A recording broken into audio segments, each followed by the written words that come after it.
अध्याय 81 आंतरिक कलह। ऐसा लगता है कि हमारे शिष्टाचार तुम्हारे पक्ष के शिष्टाचार की तुलना में उतने बुरे नहीं हैं, अंकित ने अंततः अमर की ओर देखते हुए कहा, जो तीनों का नेता था। ये सुनकर अमर के चेहरे पर भाव बदल गए। उसे समझ आ गया कि दोनों परिवारों के बीच जो स्थिति बनी हुई है वह अस्थायी है। अगर जीवसन ने नुकसान की परवाह किए बिना पूरी ताकत से लड़ने का फैसला कर लिया तो वर्मा के लिए उन्हें पूरी तरह दबा पाना नामुमकिन था। इसलिए वर्मा मूल रूप से इस तथ्य का लाभ उठा रहे थे कि जीवसन उनसे निपटने के लिए पूरी ताकत से आगे नहीं बढ़ सकते थे। इसलिए वे वर्तमान में 1 मिनट की योजना बना रहे थे कि वे एक ही झटके में जीवसन को हराने में सक्षम होंगे। यही वह सटीक कारण था जिसके लिए उन्होंने बातचीत को स्वीकार किया था।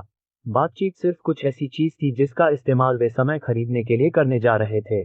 जब तक वे पहले से ही पर्याप्त व्यवस्था कर लेंगे तब तक वे जीवसन से हमेशा के लिए निपटने में सक्षम हो जाएंगे।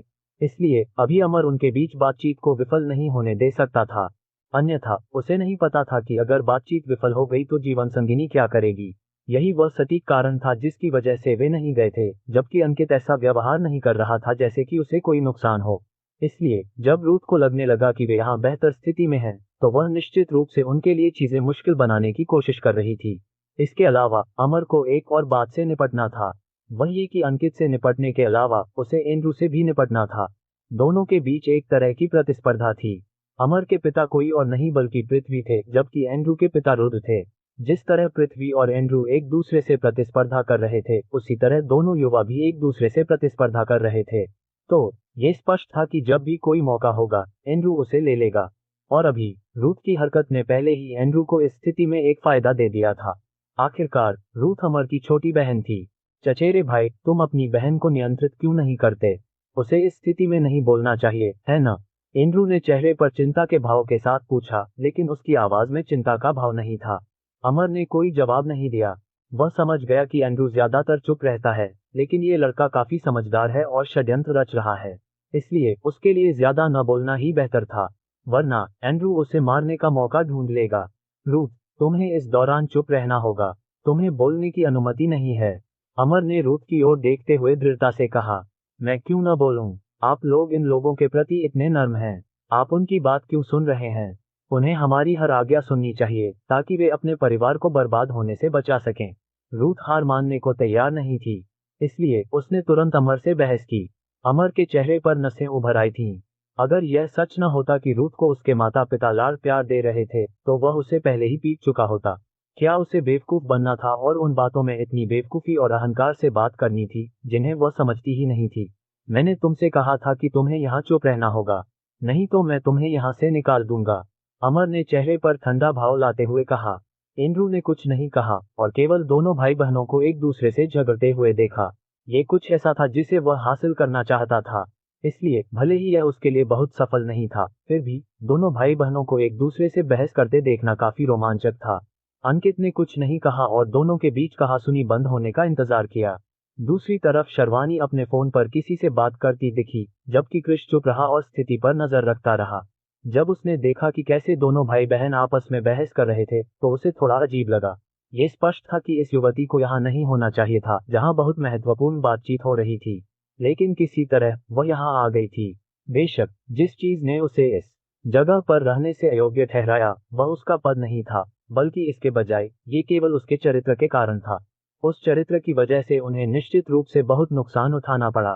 फिर भी उन्होंने कुछ नहीं कहा और शो का आनंद लेते रहे। उनके लिए शर्वानी की सुरक्षा के अलावा कुछ भी मायने नहीं रखता था, इसलिए वह इसी बात पर ध्यान देने वाले थे। अमर अभी भी रूथ से बहस कर रहा था, तभी खाना परोसा गया। ब्लू सील होटल की तरह ही यहाँ भी खाना उच्च गुणवत्ता वाला और विभिन्न किस्मों का था। खाना परोसे जाने के बाद ही दोनों भाई बहनों ने आपस में झगड़ना बंद किया। अमर इस स्थिति में थोड़ा असहाय और शर्मिंदा महसूस कर रहा था। अगर उसे पता होता तो वह अपने पिता को जरूर मना लेता कि वे रूथ को घर न आने दें, लेकिन अब बहुत देर हो चुकी थी। इसलिए उसने फैसला किया कि उसे जल्दी से जल्दी काम निपटाना होगा। इस तरह वे जाने से पहले बातचीत को जल्द से जल्द पूरा कर सकेंगे, वरना कौन जानता था कि रूथ आगे क्या कहने वाली है और वह अंकित को भड़का सकती है। खाना परोसे जाने के बाद शर्वानी ने आखिरकार अपना ध्यान फोन से हटा लिया। बिना किसी हिचकिचाहट के उसने तुरंत प्लेट ली, कुछ व्यंजन चुने और फिर खाना शुरू कर दिया। अंकित ने भी ऐसा ही किया और खाना खाने लगा। क्रिश को आश्चर्य हुआ कि क्या उन दोनों को ये डर नहीं था कि खाने में जहर हो सकता है, लेकिन जब उन्होंने इस बारे में गहराई से सोचा तो उन्हें एहसास हुआ कि ऐसा होना निश्चित रूप से संभव नहीं है। पिछले कुछ दिनों से जब वे जीवनसेंस के बारे में जानकारी ढूंढने के लिए इंटरनेट पर खोज कर रहे थे तो उन्हें पता चला कि वर्मा से जुड़ी जानकारी भी उन्होंने पहले ही देख ली थी, और इसलिए वह समझ गया कि यह होटल दोनों परिवारों में से किसी से संबंधित नहीं था। वास्तव में ये कहा जा सकता है कि स्टार कॉम्प्लेक्स होटल पूरे शहर में मौजूद सबसे बड़ा होटल था। इस तथ्य के बावजूद कि शहर के भीतर इसकी कोई शाखा नहीं थी, इसका जो प्रभाव था वह ऐसा नहीं था कि शहर के अन्य होटल इसका मुकाबला कर सकें। इसके अलावा ऐसा लग रहा था कि होटल का मालिक ऐसा व्यक्ति था जिसे दोनों परिवारों में से कोई भी भड़का नहीं सकता था। चूंकि ऐसा था, इसलिए वर्मा के लिए इस होटल में परोसे जाने वाले खाने में जहर मिला पाना निश्चित रूप से बेहद मुश्किल था, अगर नामुमकिन नहीं। अंत में अगर दोनों लोग इनकार कर देते तो इस होटल की प्रतिष्ठा कम हो जाती। हालांकि जीवनसेन सिर्फ राजपुर शहर में ही अच्छी तरह से स्थापित थे, लेकिन इसका मतलब यह नहीं था कि वे दूसरे शहरों में नहीं जाने जाते थे। ऐसे में अगर अचानक से स्टार कॉम्प्लेक्स होटल में जीवनसेन के 2 सदस्यों ने इनकार कर दिया और पता चला कि ऐसा जहर के कारण हुआ है, तो यह मामला निश्चित रूप से तूल पकड़ेगा। और उससे भी बड़ी बात यह है कि स्टार कॉम्प्लेक्स होटल की प्रतिष्ठा को निश्चित रूप से बहुत बड़ा धक्का लगेगा। उसके पास मौजूद सारी जानकारी के अनुसार क्रिश का मानना था कि होटल के मालिक के लिए वर्मा के साथ मिलकर जीवन संगिनी को जहर देना असंभव था। इसलिए उसने भी यही किया और खुद के लिए कुछ व्यंजन परोसकर खाना शुरू कर दिया। दूसरी ओर एंड्रू ने भी खाना शुरू कर दिया था, जबकि रूथ और अमर ने कुछ भी नहीं खाया। बहस के बाद दोनों में से कोई भी खाने के मूड में नहीं था। 15 मिनट से ज्यादा समय बीतने के बाद उन्होंने आखिरकार खाना बंद कर दिया। वे वैसे भी होटल में खाने के लिए नहीं आए थे, इसलिए वे इतना नहीं खाएंगे। इसलिए जैसे ही उन्होंने खाना खत्म किया, गंभीर बातचीत शुरू होने का समय आ गया। ठीक है, मैं सीधे मुद्दे पर आता हूँ। हमारे 2 परिवारों के बीच व्यापार के क्षेत्र में जो युद्ध शुरू हो चुका है, उसे फिलहाल रोका नहीं जा सकता।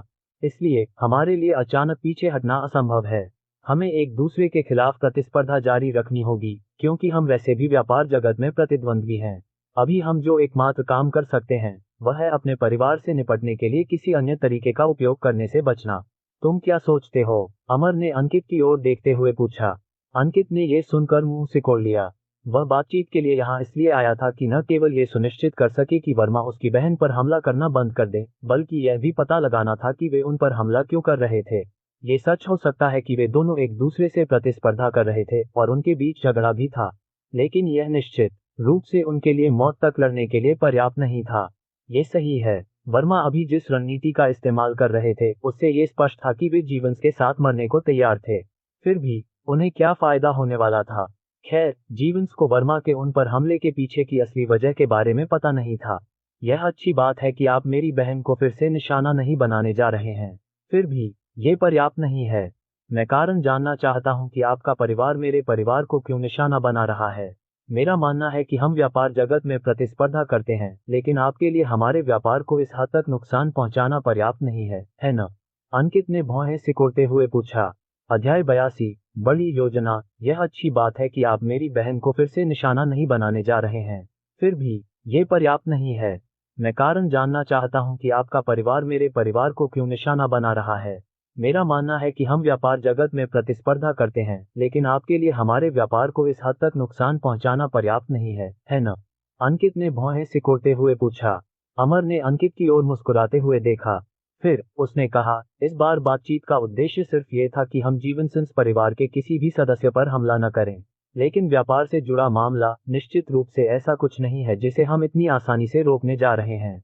हम आखिरकार प्रतिस्पर्धी हैं, इसलिए आप यह उम्मीद नहीं कर सकते कि हम आप पर दया दिखाएंगे। आखिरकार अगर आपको मौका मिलता है तो मुझे पूरा यकीन है कि आप हमें तब तक जरूर मारेंगे जब तक कि आप हमें नष्ट नहीं कर देते। और चूंकि हमने इस बार हमला करने की पहल की है, इसलिए हमें ये सुनिश्चित करना होगा कि हम आपको नीचे गिरा दें। मुझे संदेह है कि अगर आप लोग इस बार बच गए तो आप हमें इस शहर में जीवित रहने की अनुमति देंगे।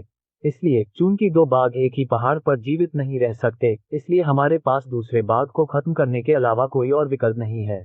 अमर ने जो कहा उससे अंकित नाराज नहीं हुआ। वैसे भी वर्मा को खत्म करने की योजना तो जीवनसेन के पास भी थी, बस उन्होंने कभी ऐसा तरीका अपनाने की योजना नहीं बनाई थी जैसा वर्मा इस्तेमाल कर रहे थे। केवल पढ़ने के लिए MVLEMPYR। वैसे भी वर्मा जिस तरीके का इस्तेमाल कर रहे थे उससे दोनों पक्षों को नुकसान हुआ। इस तथ्य के बावजूद कि वर्मा इस समय जीवनसेन को हराने में कामयाब हो रहे थे, फिर भी उन्हें जो नुकसान हो रहा था वह निश्चित रूप से कम नहीं था। इसके अलावा ये बहुत स्पष्ट था कि अगर उन्होंने जीवसन को सीमा तक धकेल दिया तो जीवसन निश्चित रूप से बिना लड़े हार मानने को तैयार नहीं होंगे। इसलिए अगर उन्होंने एक दूसरे के खिलाफ मौत तक लड़ने का फैसला किया तो दोनों परिवार एक दूसरे को नष्ट कर सकते हैं, जिससे उन अन्य परिवारों को फायदा होगा जो वर्तमान में उन्हें छाया से देख रहे थे। अंकित को यकीन नहीं हुआ कि वर्मा परिवार मूर्ख है जो ऐसी बात नहीं समझ पाया। ऐसा जरूर था कि कुछ तो था जिस पर वे निर्भर थे, लेकिन जीवनसन को नहीं पता था। इस बैठक में ये सुनिश्चित करने के अलावा कि कोई भी शर्वानी को निशाना नहीं बनाएगा, उन्हें ये भी सुनिश्चित करना था कि वे इस कारण को समझें कि वर्मा परिवार वर्तमान में हो रहे नुकसान के बावजूद भी पूरी ताकत से आगे बढ़ने के लिए क्यों तैयार था। फिर भी ऐसा लग रहा था कि अमर से वह जानकारी प्राप्त करना उसके लिए मुश्किल होने वाला था। जहां तक रूथ की बात है, वह पूरी तरह से अनभिज्ञ देख रही थी और उसे शक था कि वह इस बारे में कुछ भी जानती होगी। जहां तक एंड्रयू की बात है, वह आदमी इस दौरान पूरी तरह से चुप रहा। उसने सारी बातचीत अमर पर छोड़ दी। इस तथ्य के बावजूद कि ऐसा लग रहा था कि अमर ही इस जगह का नेतृत्व कर रहा था, ये स्पष्ट था कि एंड्रयू उसका उतना सम्मान नहीं करता था।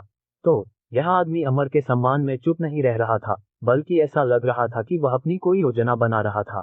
लेकिन वह योजना क्या थी, यह कोई नहीं जानता था। क्या आप इस बारे में निश्चित हैं? क्योंकि मैं आपको एक बात बता सकता हूँ, यदि आप हमें लगातार धकेलते रहेंगे तो हमारे पास जवाबी कार्रवाई करने के अलावा कोई विकल्प नहीं होगा। और मैं आपसे एक बात का वादा करता हूँ, जीवनसेंस की ओर से प्रतिशोध कुछ ऐसा नहीं है जिसे आप अनुभव करना चाहेंगे। अंकित ने शांति से कहा। अमर ने ये सुनकर भौहें सिकोड़ लीं। उसे समझ आ गया कि वह इस समय जीवंस को हमला करने की इजाजत नहीं दे सकता। अगर वे ऐसा करते तो जीवंस को एक ही झटके में मार गिराने की उनकी योजनाएं निश्चित रूप से असंभव हो जाती। फिर भी अंकित के सामने वह किसी भी तरह की कमजोरी नहीं दिखा सकता था, इसलिए वह आसानी से हार नहीं मान सकता था। वरना अंकित को लग सकता था कि वर्मा आसान शिकार हैं। तुम क्यों सोचते हो कि वर्मा तुमसे डरेंगे? हम तुम पर हमला करने के लिए सिर्फ प्रतिस्पर्धी होने के अलावा भी अपने कारण रखते हैं। अमर कुछ बताने ही वाला था कि अचानक उसे एहसास हुआ कि वह बहुत ज्यादा बोल रहा है। उसने तुरंत बोलना बंद कर दिया। फिर भी बहुत देर हो चुकी थी। उस समय अंकित को एहसास हुआ कि जरूर कुछ था जिसने वर्मा को उन पर इतना बेरहमी से हमला करने के लिए मजबूर किया था। ये स्पष्ट था कि कुछ था जो उन्हें ऐसा करने के लिए मजबूर कर रहा था। शायद ये कोई व्यक्ति था या कोई खास कारण था। इसलिए अंकित ने मन ही मन तय कर लिया कि जैसे ही वे लोग यहाँ से जाएंगे, वह अपने पिता को इस बारे में बता देगा। उसे उम्मीद थी कि किरण इस बात की जांच कर पाएगी कि वर्मा लोग उन पर हमला क्यों कर रहे हैं। ये जानते हुए कि वह पहले ही लड़खड़ा चुका है, अमर ने बैठक पूरी करने का फैसला किया। इसलिए उसने कहा, मैं एक निर्णय पर पहुंचा हूं। हम एक उद्योग से दूसरे उद्योग में एक दूसरे के खिलाफ प्रतिस्पर्धा शुरू करने जा रहे हैं। एक बार जब हम आपके एक उद्योग को नष्ट कर देते हैं तो हम आपके अगले उद्योग को भी नष्ट कर देंगे। मुझे उम्मीद है कि यह ऐसा कुछ नहीं है जिसे संभालना आपके लिए बहुत मुश्किल हो, है ना? अंकित ने इस बारे में सोचा और पाया कि यह इतना भी बुरा नहीं था। अगर वे एक समय में सिर्फ एक ही उद्योग से निपटेंगे तो इससे उन्हें उन दूसरे उद्योगों के लिए तैयारी करने का पर्याप्त समय मिल जाएगा जिनसे वे जुड़े हुए हैं। यह अच्छी बात है। तो हम सबसे पहले किस उद्योग में एक दूसरे के साथ प्रतिस्पर्धा शुरू करने जा रहे हैं? अंकित ने जवाब दिया और फिर पूछा। अमर ने चालाकी भरी मुस्कान बिखेरते हुए कहा, आपको उस समय पता चल जाएगा जब हम किसी खास उद्योग में आपकी कंपनी पर हमला करना शुरू करेंगे। इसलिए आपको धैर्य रखना होगा। मुझे यह मत बताइए कि शक्तिशाली अंकित अधीर है और थोड़ा नुकसान होने से डरता है। ठीक है, चूंकि तुमने यही फैसला किया है तो इसमें कोई समस्या नहीं है, अंकित ने बेपरवाही से जवाब दिया। फिर भी अपने मन में वह अमर को कई बार कोस रहा था। बेशक वह जीवनसेंस को वर्मा के हमले का इंतजार करने की योजना नहीं बना रहा था। इसके बजाय उसे उम्मीद थी कि उसके पिता पहल करने का फैसला करेंगे और वर्मा पर हमला करने से पहले ही हमला कर देंगे। हालांकि ऐसा लग रहा था कि जीवनसेंस वर्मा के खिलाफ इस समय बहुत नुकसान में है, लेकिन ऐसा सिर्फ इसलिए था क्योंकि उन्हें ज्यादा नुकसान होने का डर था। चूंकि हम पहले ही एक समझौते पर पहुंच चुके हैं, इसलिए मुझे यहाँ रहने की कोई जरूरत नहीं है। इसलिए मैं जा रहा हूँ। रूथ, मेरे साथ आओ, अमर ने खड़े होते हुए कहा। उसने आगे बढ़कर रूथ का हाथ पकड़ा और उसे कमरे से बाहर खींच लिया। वह उसे यहाँ रहने की अनुमति नहीं देना चाहता था। आखिरकार वह इस समूह को फिर से भड़का सकती थी और ऐसा कुछ था जो वह नहीं करना चाहता था। इसलिए उनके लिए यहाँ से चले जाना और उनके बीच हुए समझौते की जानकारी वापस भेजना बेहतर था। दोनों परिवारों की युवा पीढ़ी के बीच ये बैठक दो लोगों द्वारा आयोजित की गई थी, जिन्हें दोनों परिवारों के नेताओं द्वारा अधिकार दिया गया था। इसलिए उन्होंने जो निर्णय लिए वे दोनों परिवारों का प्रतिनिधित्व करते थे।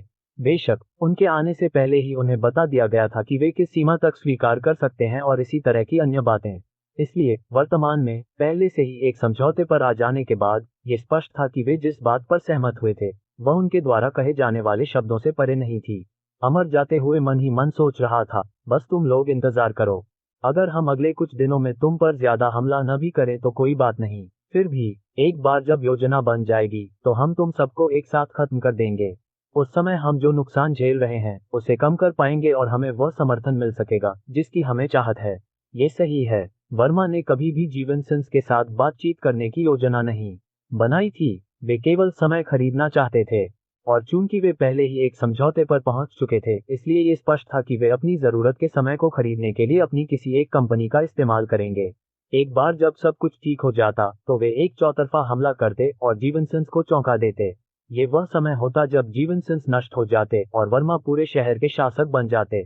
बस यही सोचकर अमर मुस्कुराए बिना नहीं रह सका। जो योजना बनाई जानी थी वह उसके पिता ने ही बनाई थी। इसका मतलब था कि जब तक वे जीवन सिंह से निपटते रहेंगे तब तक रुद्र पर उसके पिता का लाभ काफी हद तक बढ़ जाएगा। उस समय पृथ्वी और रुद्र के बीच कोई प्रतिस्पर्धा नहीं होगी। इसलिए एंड्रू के बजाय परिवार का अगला नेता बनना उसके लिए निश्चित था। इसलिए वह निश्चित रूप से इसके बारे में खुश था। दूसरी ओर रूथ को लगा कि उसका भाई बहुत नर्म है। वे लोग जिनके पास सब कुछ था अचानक जीवन सिंह के सामने कैसे झुक सकते थे। हालांकि यह सच था कि दोनों परिवारों के बीच लड़ाई जारी रहने वाली थी। रूथ के लिए यह उनके सामने झुकना था और उसके लिए यह पूरी तरह से अस्वीकार्य था। इसलिए जब अमर अभी भी भविष्य के बारे में सपने देख रहा था, रूथ ने पलटकर उन 3 लोगों की ओर देखा जो अभी भी मेज पर बैठे थे और चिल्लाए, कायरों, अगली बार जब हम मिलेंगे तो मैं सुनिश्चित करूंगी कि तुम भीख मांगो। अध्याय 83 अंकित की जिज्ञासा। इसलिए जब अमर अभी भी भविष्य के बारे में सपने देख रहा था, रूथ ने पलटकर उन 3 लोगों की ओर देखा जो अभी भी मेज पर बैठे थे और चिल्लाए, कायरों, अगली बार जब हम मिलेंगे तो मैं सुनिश्चित करूंगी कि तुम भीख मांगो। अरे, तुम इतनी घमंडी क्यों बन रही हो? क्या तुम मानती हो कि अगर तुम इसी तरह मुंह चलाती रही तो मैं तुम्हें पीटूंगी? रूथ के कानों में अचानक एक ठंडी आवाज पड़ी। वह अपनी रीढ़ की हड्डी में सिहरन महसूस किए बिना नहीं रह सकी। उसने आवाज की दिशा की ओर देखा और पाया कि जो अभी बोल रही थी वह कोई और नहीं बल्कि शर्वानी थी। यह महिला अब तक चुप थी और यह पहली बार था कि वह बोल रही थी। एक पल के लिए रूथ थोड़ा डर गई। वह पहले से ही शर्वानी की प्रतिष्ठा के बारे में जानती थी और वह जानती थी कि यह लड़की बहुत गुस्सैल है। इसलिए ज्यादातर उसे भड़काना बेहतर नहीं था, लेकिन उसे उससे क्यों डरना चाहिए? ऐसा नहीं था कि शर्वानी की पृष्ठभूमि उसे डरा सकती थी। इसके अलावा उसे विश्वास नहीं था कि शर्वानी उसके खिलाफ कुछ करने जा रही है। आखिरकार उसका परिवार इस समय मुश्किल में था और अगर शर्वानी ने उस पर हाथ उठाया तो उसे विश्वास था कि उसके पिता पृथ्वी इस मामले को शांत नहीं होने देंगे। इसलिए उसे विश्वास था कि शर्वानी में चाहे कितनी भी हिम्मत क्यों न हो, वह उस पर हमला करने की हिम्मत नहीं कर पाएगी। इस नए आत्मविश्वास के साथ उसने शर्वानी को अपने चेहरे पर अहंकार के भाव के साथ देखा, जैसे वह पिटाई के लिए कह रही हो। दूसरी ओर अमर और एंड्रू के हाव भाव में भारी बदलाव आया। उन्हें यकीन नहीं हो रहा था कि वे वाकई शर्वानी का ध्यान अपनी ओर आकर्षित करने में कामयाब हो गए हैं। इस तथ्य के बावजूद कि इस बातचीत में इस समय जीवन सिंह का नेता कोई और नहीं बल्कि अंकित था, फिर भी वे शर्वानी से पूरी तरह डरे हुए थे। ये सच हो सकता है कि इस महिला का व्यापार जगत में बहुत ज्यादा प्रभाव नहीं था, फिर भी उसकी बदनाम प्रतिष्ठा खतरनाक थी। ये पहली बार नहीं था कि वे आपस में बातचीत कर रहे थे, ये देखते हुए कि वे पहले भी कई बार बातचीत कर चुके थे।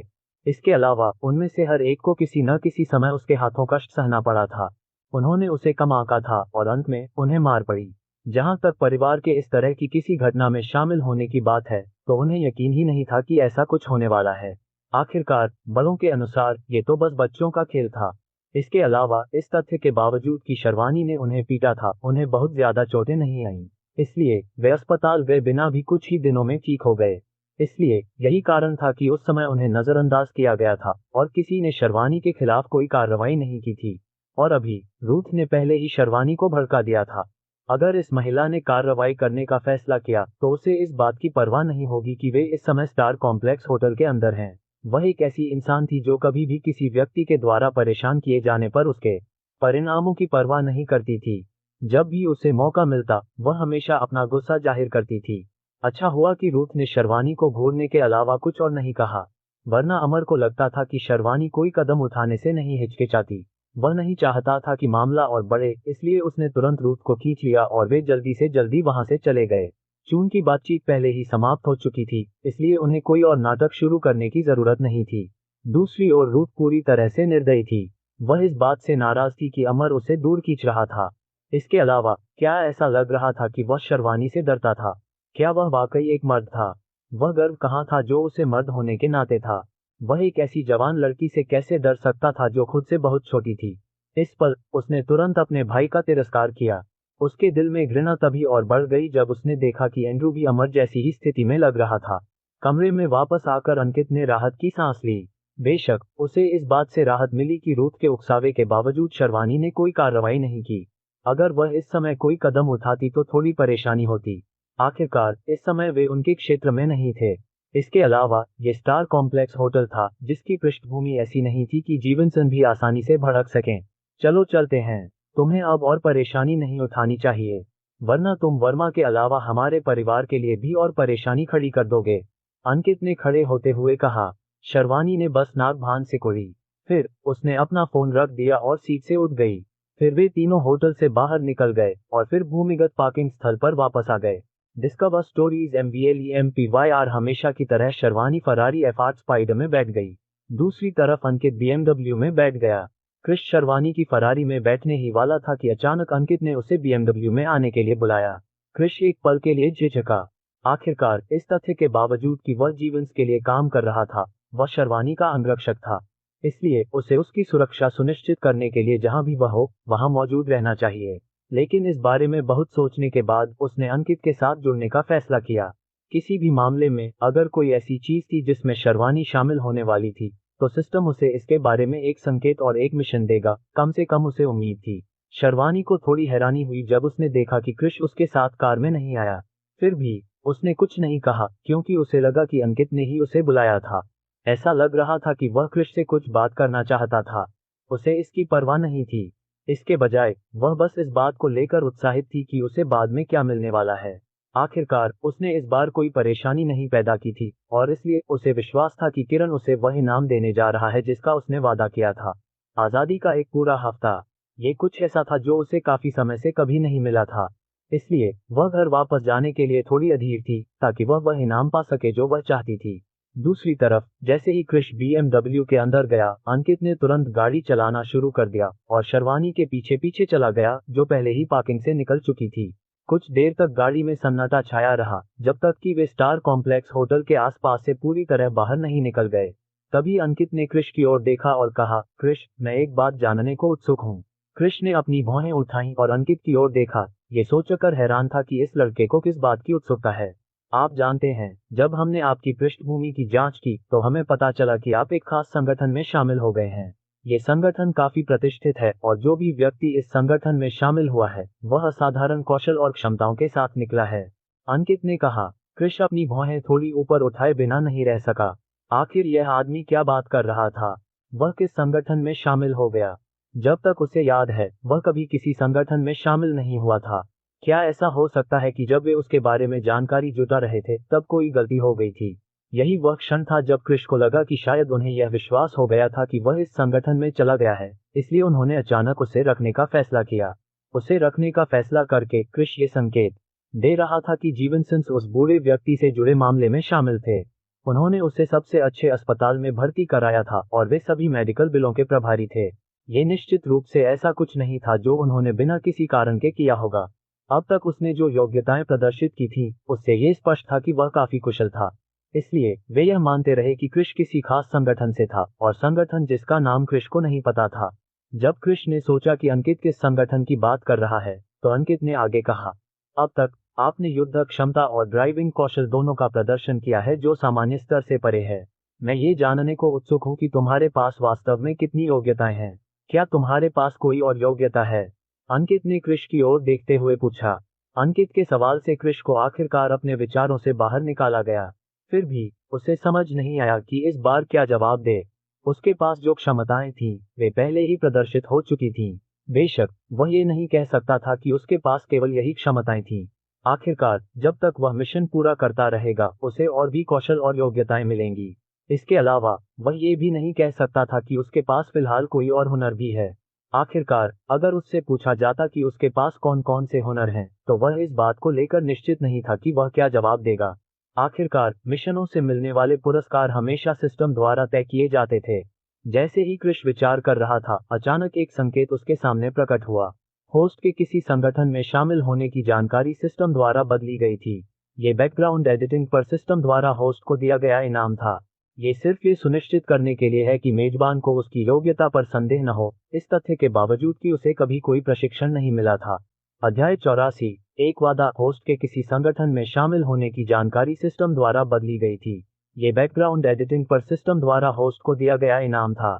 ये सिर्फ ये सुनिश्चित करने के लिए है कि मेजबान को उसकी योग्यता पर संदेह न हो, इस तथ्य के बावजूद कि उसे कभी कोई प्रशिक्षण नहीं मिला था। कृष को लगा कि यह प्रणाली सही है। आखिरकार जैसे जैसे समय बीतता जाएगा, वह और अधिक योग्यताएं प्राप्त करता जाएगा। उस समय बहुत से लोग उस पर संदेह करेंगे। आखिरकार उसके पास जो योग्यताएं थी, उनके साथ उसके लिए उन सभी को अकेले सीखना और उनमें वह दक्षता प्राप्त करना असंभव था जो उसे प्राप्त होने वाली थी। इसलिए वे ये जानने के लिए यथासंभव जांच करने की कोशिश करेंगे कि वह इतना सक्षम क्यों है। अगर वे उसकी जांच करने में सक्षम हैं, तो वे ये जान पाएंगे कि कृष किसी खास संगठन में गया था। संगठन की जो प्रतिष्ठा थी, उसके अनुसार कृष जैसे प्रतिभावान व्यक्ति को तैयार करना उनके लिए असंभव नहीं था। इसलिए उनकी क्षमताओं के बारे में संदेह निश्चित रूप से कम हो जाएगा। सिस्टम, क्या मैं संगठन का नाम जान सकता हूँ? कृष ने मन ही मन पूछा। हर बार संगठन का जिक्र होता था, लेकिन अब तक उसे संगठन का नाम नहीं पता था। उसके लिए यह बेहतर था कि उसे संगठन के नाम के बारे में जानकारी दी जाए। इस तरह अगर कोई पूछे तो वह पूरे विश्वास के साथ बता सकेगा कि वह किसी खास संगठन का हिस्सा है। मेजबान को संगठन का नाम खुद ही पता करना होगा। कृष ने आखिरकार सोचा कि उसे सिस्टम से इस बारे में लगातार पूछने की कोई जरूरत नहीं है। आखिरकार सिस्टम के व्यवहार के अनुसार उसके लिए चुप रहना असंभव नहीं था, चाहे वह कितनी भी बार पूछे। उसके लिए बेहतर था कि वह इस बारे में परेशान न हो। फिर भी एक बात थी जिसके बारे में वह सोचे बिना नहीं रह सकता था। सिस्टम ने उसकी पृष्ठभूमि संपादित कर दी थी। इससे पता चलता था कि वह किसी समय उस संगठन में शामिल हुआ था। लेकिन क्या होगा अगर उस संगठन के सदस्य आ गए? कौन उसे पहचान पाएगा? अगर वे आकर कहें कि कृष कभी उस संगठन का हिस्सा नहीं रहा, तो ये थोड़ी परेशानी वाली बात होगी। इसलिए इस बात का ध्यान रखना होगा। होस्ट को इस बारे में ज्यादा चिंता करने की जरूरत नहीं है। संगठन के भीतर आपकी पृष्ठभूमि सहित सभी चीजों का पहले से ही ध्यान रखा गया है। सिस्टम के लिए संगठन के भीतर ऐसे विवरणों को संशोधित करना काफी आसान है, बजाय पूरी दुनिया में उन विवरणों को संशोधित करने के। इस कारण से मेजबान को संगठन के भीतर न जाने के बारे में ज्यादा चिंता करने की जरूरत नहीं है। केवल कुछ ही लोग आपको जान पाएंगे। फिर भी उनके पास ये पुष्टि करने के लिए पर्याप्त अधिकार है कि आप किसी समय उस संगठन का हिस्सा थे। कृष ने मन ही मन सिर हिलाया। चूंकि सिस्टम ने पहले ही सब कुछ संभाल लिया था, इसलिए उसे इस बारे में चिंता करने की कोई जरूरत नहीं थी। वह सिर्फ मौजूदा समस्या से निपटने और ज्यादा से ज्यादा मिशन पूरे करने पर ध्यान दे सकता था, ताकि उसे और भी ज्यादा क्षमताएं मिल सकें। दूसरी ओर अंकित कृष की ओर देखने से खुद को रोक नहीं पाया। उसके ये सवाल पूछने के बाद कृष काफी देर तक चुप रहा। वह ये सोचे बिना नहीं रह सका कि शायद कृष को कुछ याद आ गया है और इसी वजह से वह गहरी सोच में डूब गया है। अरे कृष, क्या तुम वहां हो? अंकित ने सुनिश्चित करने के लिए पूछा।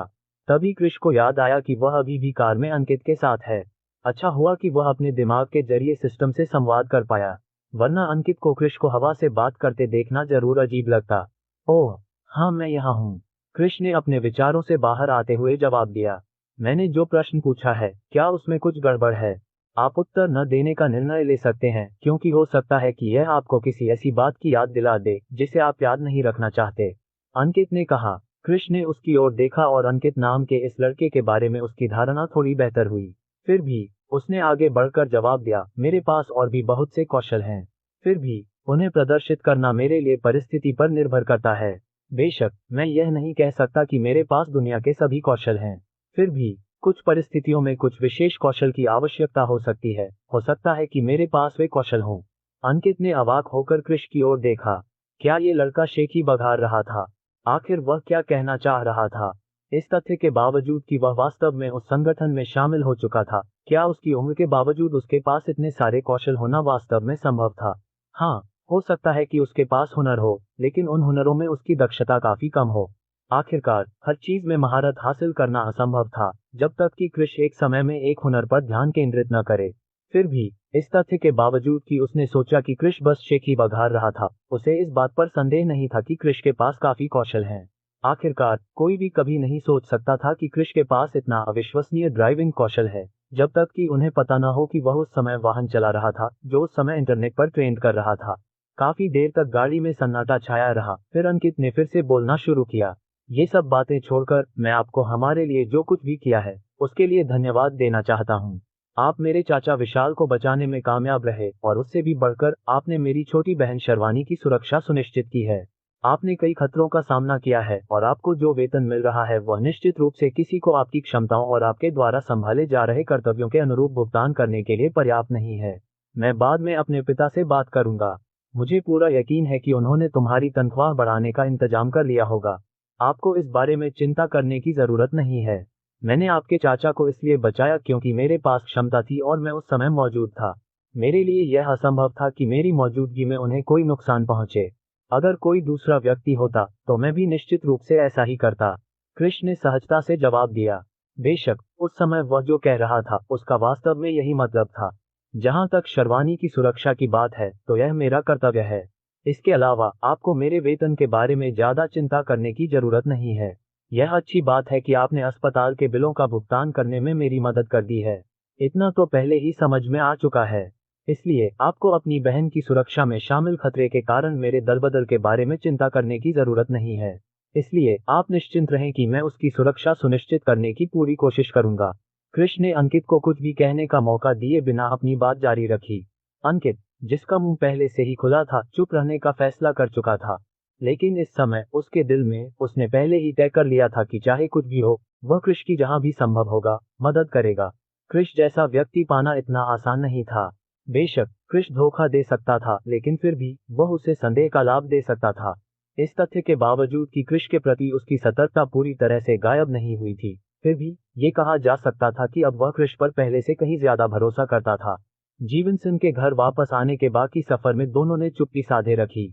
उनके पास बात करने के लिए ज्यादा कुछ नहीं था क्योंकि दोनों के बीच बातचीत बहुत कम हुई थी और वे एक दूसरे के बारे में ज्यादा नहीं जानते थे। इस तथ्य के बावजूद कि अंकित ने कृष के बारे में पहले से ही पृष्ठभूमि की जानकारी प्राप्त कर ली थी, निश्चित रूप से कृष के व्यक्तित्व आदि के बारे में अधिक जानने के लिए यह पर्याप्त नहीं था। आखिरकार अन्य बातें तो उस व्यक्ति से बातचीत करने के बाद ही पता चल सकती थीं। दूसरी ओर कृष के पास अंकित के साथ बात करने के लिए कोई सामान्य विषय नहीं था। आखिरकार वे दोनों अलग अलग पृष्ठभूमि से थे। अंकित जहां पारिवारिक व्यवसाय से जुड़े मामलों से निपट रहा था, वहीं कृष जीवनयापन करने में व्यस्त था। इसलिए वे दोनों कोई ऐसा विषय खोजने में असफल रहे जिस पर वे बातचीत कर सकें। फिर भी उनके बीच माहौल उतना अजीब नहीं था। भले ही वे एक दूसरे से बात नहीं कर रहे थे, लेकिन एक दूसरे की मौजूदगी में उन्हें असहजता महसूस नहीं हुई। आखिरकार वे जीवन सिंह के घर पहुंच गए। जैसे ही शर्वानी ने अपनी कार पार्क की, वह तुरंत हवेली की ओर भागी। उसे जो इनाम देने का वादा किया गया था उसे पाने के लिए वह काफी अधीर थी। ये बात कुछ ऐसी थी कि अंकित को हल्की हंसी आ गई। फिर उसने कृष की ओर देखा और कहा, मुझे उम्मीद है कि तुम मेरी बहन की रक्षा करोगे। मैं जानता हूं कि तुमने मुझे पहले ही बता दिया है कि मुझे चिंता करने की जरूरत नहीं है, लेकिन तुम जानते हो, उसका बड़ा भाई होने के नाते मेरे पास उसके बारे में चिंता करने के अलावा कोई और विकल्प नहीं है। फिर भी मुझे उम्मीद है कि आप उसकी सुरक्षा सुनिश्चित करेंगे, खासकर इस एक सप्ताह के दौरान जब उसे उसकी आज़ादी दी गई है। वास्तव में अगर आपको लगता है कि वह कुछ ऐसा कर रही है जो बेहद खतरनाक है, तो ऐसा तरीका खोजने की कोशिश करें जिससे आप उसे ऐसा न करने के लिए मना सकें। हालांकि वह थोड़ी परेशान करने वाली है, लेकिन मुझे विश्वास है कि तुम उसका ख्याल रखने में सक्षम होगे। आखिरकार तुम्हारे पास काफी हुनर है न? अंकित ने अपने चेहरे पर गंभीर भाव लाते हुए कहा। अध्याय 85। इतना असुरक्षित मत बनो।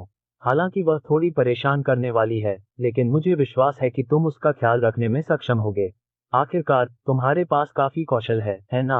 अंकित ने अपने चेहरे पर एक गंभीर भाव के साथ कहा। इसमें कोई समस्या नहीं है। जब तक सब कुछ ठीक चलता रहेगा, मैं आपकी बहन की सुरक्षा सुनिश्चित करने में सक्षम हो जाऊंगा, कृष ने जवाब दिया। कृष के आत्मविश्वास को देखकर अंकित को तुरंत राहत मिली। कम से कम उन समस्याओं के बावजूद जिनका वे पहले ही सामना कर चुके थे, कृष में अभी भी यह आत्मविश्वास था कि वह शर्वानी की देखभाल कर पाएगा। बेशक वह इस तथ्य को नहीं भूल सकता था कि यह सिर्फ अहंकार और चापलूसी हो सकती है जो कृष के पास थी। फिर भी कृष ने जो कुछ क्षमताएं दिखाई थीं, वे अंकित को ये समझाने के लिए पर्याप्त थी कि कृष के पास निश्चित रूप से अधिक कौशल हैं। अंकित फिर आगे बढ़ा और किरण से बातचीत के नतीजों पर चर्चा करने चला गया। हालांकि इसे बातचीत कहा जा रहा था, लेकिन दोनों पक्ष उससे पहले ही एक समझौते पर पहुंच चुके थे। वह मुलाकात सिर्फ उन औपचारिकताओं का हिस्सा थी जो चल रही थी। लेकिन उनका दोनों परिवारों द्वारा पहले से लिए गए फैसलों पर कोई खास असर नहीं पड़ा। ये कहा जा सकता है कि उस मीटिंग में दूसरे पक्ष का फैसला जानने के अलावा और कुछ कहने को नहीं था। इसलिए जैसे ही अंकित हवेली में वापस आया, वह तुरंत अपने पिता किरण को खोजने निकल पड़ा। तभी उसे बताया गया कि किरण पहले ही जा चुकी है। उसके पास इंतजार करने के अलावा कोई विकल्प नहीं था, जबकि वह चिड़चिड़ी और अधीर शर्वानी से निपट रहा था, जो किरण से अनुमति का इंतजार कर रही थी, ताकि उसे बिना किसी सवाल के पूरे 1 हफ्ते तक घूमने की अनुमति मिल सके। दूसरी ओर क्रिश के पास करने के लिए ज्यादा कुछ नहीं था। इसके बजाय उसने थोड़ी देर आराम करने का फैसला किया। साथ ही वह सोच रहा था कि क्या उसे उस बूढ़े व्यक्ति की तलाश करने की अनुमति दी जा सकती है जिसे वह अस्पताल ले गया था। बूढ़ा आदमी अस्पताल में अकेला था, इसलिए अच्छा होता कि क्रिश भी वहां होता। आखिर अगर बूढ़े आदमी की देखभाल के लिए कोई होता भी तो बूढ़ा आदमी उनसे परिचित नहीं था। क्रिश अपने कामों में व्यस्त था, वहीं दूसरी ओर लक्ष्मण पूरी तरह से घबराया हुआ और चिंतित था। पिछले कुछ दिनों से क्रिश की देखभाल के लिए भेजे गए लोग वापस नहीं आए थे। इसके अलावा उन्हें जो रिपोर्ट मिल रही थी उससे वे बिल्कुल भी खुश नहीं थे। उनके अनुसार वे काफी समय से क्रिश को खोजने में कामयाब नहीं हुए थे। ऐसा लग रहा था जैसे क्रिश अपनी मौजूदगी छुपा रहा हो। दरअसल वह कहाँ था, इस बारे में सब कुछ जानबूझकर छिपाया गया था। ये स्पष्ट था कि यह किसी और की चाल थी, बस ये सुनिश्चित करने के लिए कि वे क्रिश को खोजने में सफल न हो। अगर वे क्रिश को नहीं ढूंढ पाते तो वह अपने परिवार द्वारा उसे सौंपा गया मिशन पूरा नहीं कर पाता। यही बात उसे बेचैन और बेचैन कर रही थी। वह बिना नतीजे के वापस नहीं जा सकता था। बेशक जो परिणाम अपेक्षित थे वे सकारात्मक होने चाहिए थे, अन्यथा परेशानी होगी। कुछ देर सोचने के बाद उसने अपने सामने खड़े ठंडे आदमी की ओर देखा। वह इस समय सोच रहा था कि क्या उसे इस आदमी को भेजकर इस मामले को सुलझाना चाहिए। आखिरकार चूंकि यह आदमी उसके पिता द्वारा उसे सौंपा गया था, इसलिए ये स्पष्ट था कि उसके पास काफी क्षमताएं थी, कम से कम उन लोगों से तो बेहतर जिन्हें उसने भेजा था। लेकिन जब उसने इस बारे में बहुत सोचा तो उसने ऐसा न करने का फैसला किया। ऐसा नहीं लग रहा था कि यह आदमी वैसे भी उसकी बात सुनने वाला था। उसके चेहरे पर जो भाव थे, उसके साथ साथ उसके चेहरे पर जो बेपरवाही थी, उसे देखकर यह स्पष्ट था कि उसे लक्ष्मण की युवा मास्टर की उपाधि की वास्तव में कोई परवाह नहीं थी। वह जिस कमरे में था उसमें कई चीजें तोड़कर अपनी भड़ास निकालने के अलावा उसके पास और कुछ नहीं था। जहां तक होटल को मुआवजा देने की बात थी तो उसे इसकी कोई परवाह नहीं थी। आखिरकार उसने जो चीजें तोड़ी थी उनकी कीमत उसके लिए कुछ भी नहीं थी। थोड़ी देर बाद उसने अचानक ठंडे आदमी की तरफ देखा और कहा, मैं बाहर जा रहा हूँ, मुझे अपने लिए कुछ पीना है। फिर दूसरे पक्ष की प्रतिक्रिया की प्रतीक्षा किए बिना वह तुरंत उस होटल के कमरे से बाहर निकल गया जिसमें वह उस समय था। वह एक क्लब में जा रहा था, इस तथ्य के बावजूद कि उस समय दिन का समय था। दूसरी ओर वह आदमी कुछ नहीं बोला और तुरंत लक्ष्मण के पीछे चला गया। जब से वे एक साथ आए थे तब से इस आदमी ने कभी एक शब्द भी नहीं कहा था। ऐसा क्यों हुआ? क्या वह गूंगा था या बोलना नहीं चाहता था? कोई नहीं जानता था। बाकी दिन शर्वानी ने सानवी के साथ ट्रेनिंग जारी रखी। इस तथ्य के बावजूद कि जब वे दोनों एक दूसरे के खिलाफ लड़े तो वह इस समय नुकसान में थी, वह पहले की तुलना में बहुत बुरी तरह से नहीं हारी। फिर भी वह हमेशा सानवी से हार जाती थी। इसलिए इस दिन भी ऐसा ही हुआ। इस तथ्य को देखते हुए कि उसे कृष द्वारा प्रशिक्षित किया जा रहा था, उसे कुछ ही दिन हुए थे, इसलिए उसके लिए इतनी तेजी से सुधार कर पाना असंभव था कि वह सिर्फ 2 दिनों में सानवी से निपट सके। ये कहा जा सकता है कि सानवी से लड़कर उसे पहले की तुलना में ज्यादा तकलीफ नहीं हुई, लेकिन फिर भी इसका मतलब यह नहीं था कि वह पहले की तरह चिढ़ नहीं रही थी। बेशक वह इस बात से चिढ़ रही थी कि वह सानवी से निपटने में सक्षम नहीं थी। इसलिए दिन भर किरण से संपर्क न कर पाने की झुंझलाहट के अलावा उसे इस बात की भी झुंझलाहट थी कि वह बार बार हार रही थी। सानवी ने पहले ही नोटिस कर लिया था कि शर्वानी थोड़ी बेचैन थी, इसलिए उसने उससे इस बारे में पूछा और शर्वानी ने जवाब दिया कि वह अपने पिता से संपर्क नहीं कर पा रही थी। जब वह हवेली पहुंची तो उसे बताया गया कि उसके पिता किसी काम से बाहर गए हैं। उसने तुरंत उन्हें फोन करने का फैसला किया ताकि वे उसे इजाजत दे सकें। फोन बजता रहा लेकिन दूसरी तरफ से कोई जवाब नहीं आया। उसे चिंता होने के अलावा इस बात से भी चिढ़ थी कि उसके पिता उसे फोन करने की 10 बार से ज्यादा कोशिश करने के बावजूद भी जवाब नहीं दे पा रहे थे। वह समझती थी कि अगर वह जवाब नहीं देता है तो ये स्पष्ट है कि वह गाड़ी चला रहा है या वह किसी बहुत महत्वपूर्ण मीटिंग में है। यह विशेष रूप से इसलिए था क्योंकि परिवार वर्मा से निपटने में एक अनिश्चित स्थिति में था। ये सब जानते हुए भी उसे इसकी परवाह नहीं थी। हालांकि वह बाहर जाकर अपने पिता को नहीं ढूंढने वाली थी या उनसे फोन न उठाने का गुस्सा नहीं जताने वाली थी, फिर भी वह इस बात से खुश नहीं थी। शर्वानी की बातें सुनकर सानवी खुद को असहाय महसूस कर रही थी। ये लड़की हमेशा मुसीबत खड़ी करना जानती है। ये जानते हुए भी कि परिवार मुसीबत में है, मदद करने के बजाय वह आगे बढ़कर परिवार के लिए और भी मुसीबत खड़ी कर सकती है। तभी अचानक उसे कुछ याद आया। जब से कृष आया है, शर्वानी द्वारा परेशान किए जाने की संख्या में कमी आई है। हालांकि कृष को आए हुए कुछ ही दिन हुए थे, फिर भी जो बदलाव हुए थे उन्हें देखने के लिए ये काफी था। इसके अलावा किसी कारण से ऐसा लग रहा था कि शर्वानी हाल ही में काफी विचारशील हो गई थी। वह ज्यादा अनावश्यक परेशानी नहीं पैदा करती थी, हालांकि वह अभी भी परेशान करने वाली थी। वैसे कृष कहाँ है? तुमसे लड़ने से मुझे उतना फायदा नहीं होता, इसलिए मुझे उम्मीद है कि मैं उससे लड़ सकती हूँ ताकि मैं खुद को बेहतर बना सकूं। सानवी ने पूछा, जब उसने शर्वनित को देखा जो आराम करते समय पहले से ही सांस के लिए तड़प रहा था। लगातार कई घंटों तक वर्कआउट करने की वजह से वे दोनों पसीने से लथपथ हो चुके थे, इसलिए वे दोनों थक चुके थे। लेकिन जाहिर है दोनों में से जो सबसे ज्यादा थकी हुई थी वह थी शर्वानी। कृष का जिक्र सुनते ही शर्वानी को अचानक कुछ सूझा। फिर सानवी को जवाब दिए बिना ही उसने वहां से जाने का फैसला कर लिया। सानवी हक्की बक्की रह गई, क्योंकि उसे समझ नहीं आया कि आखिर ऐसा क्या हुआ कि शर्वानी को ऐसे ही चले जाना पड़ा। अरे, ऐसा नहीं है कि मुझे उससे प्यार हो गया है, मैं बस उसके साथ ट्रेनिंग करना चाहती थी। तुम्हें इतना असुरक्षित होने की जरूरत नहीं है, मुझे लगता है कि वह पूरी तरह तुम्हारा है। सानवी ने शर्वानी पर चिल्लाते हुए कहा, जो पहले ही जिम से बाहर निकल चुकी थी। सानवी की बात सुनकर शर्वानी अचानक रुक गई। उसने पलटकर सानवी को घूरा, फिर बोली, अगर तुम उसे चाहती हो तो तुम उसे पा सकती हो। ये दावा करना बंद करो कि मैं उसे चाहती हूँ, जब ये स्पष्ट है कि तुम ही वह हो जिसे उसमें दिलचस्पी है। उसके चेहरे पर बेपरवाही के बावजूद उसकी आवाज में गुस्सा और अनिश्चितता का भाव था। फिर भी जैसे ही उसने ये शब्द कहे, वह पलटकर चली गई। सानवी अपनी पलकें झपकाए बिना नहीं रह सकी। साथ ही उसने मन ही मन सोचा, ये तो नई बात है, मैंने कभी नहीं सोचा था कि वह इस तरह से प्रतिक्रिया कर सकती है। अध्याय 86। ये सब कहाँ से शुरू हुआ? जैसे ही वह भूमिगत तहखाने से बाहर निकली, शर्वानी अपने कमरे में वापस चली गई। उसने तुरंत फ्रेश होकर साफ कपड़े पहने। वह इस समय एक टाइट काली जीन्स, एक सफेद टी शर्ट और एक लाल चमड़े की जैकेट पहने हुए थी, जिसके साथ सफेद स्नीकर्स थे। जाने से पहले उसने अपने बालों को पीछे की ओर कंघी किया। वह उस जगह गई जहां कृष रहता था। जैसे ही वह वहां पहुंची, उसने पाया कि वह आदमी पहले से ही सो रहा था। वह खुद को कुछ अवाक महसूस किए बिना नहीं रह सकी। आखिर इस आदमी को क्या हो गया है? क्या वह सिर्फ सोना ही जानता था? फिर भी जैसे ही उसने दरवाजा खटखटाया, कृष जाग गया। फिर भी शर्वानी के पास कुछ मिनट इंतजार करने के अलावा कोई विकल्प नहीं था, क्योंकि कृष ने साफ सफाई की और फिर शर्वानी ने उसे बताया कि वह हवेली छोड़ने वाली है, इसलिए उसने नए कपड़े पहने। चूंकि कृष उसका अंगरक्षक था, इसलिए उसे हर बार उसके घर से बाहर निकलते समय उसके साथ जाना पड़ता था। हालांकि कृष को इस बात की उत्सुकता थी कि रात के उस समय शर्वानी कहाँ जा रही थी। रात हो चुकी थी, करीब 8 बजे थे। फिर भी ऐसा लग रहा था कि वह कहीं जाने वाली थी।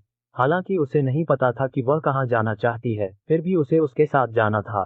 आखिर उसने अंकित से वादा किया था कि वह उसकी सुरक्षा सुनिश्चित करेगा। करीब 10 मिनट बाद कृष ने अपनी तैयारी पूरी कर ली थी।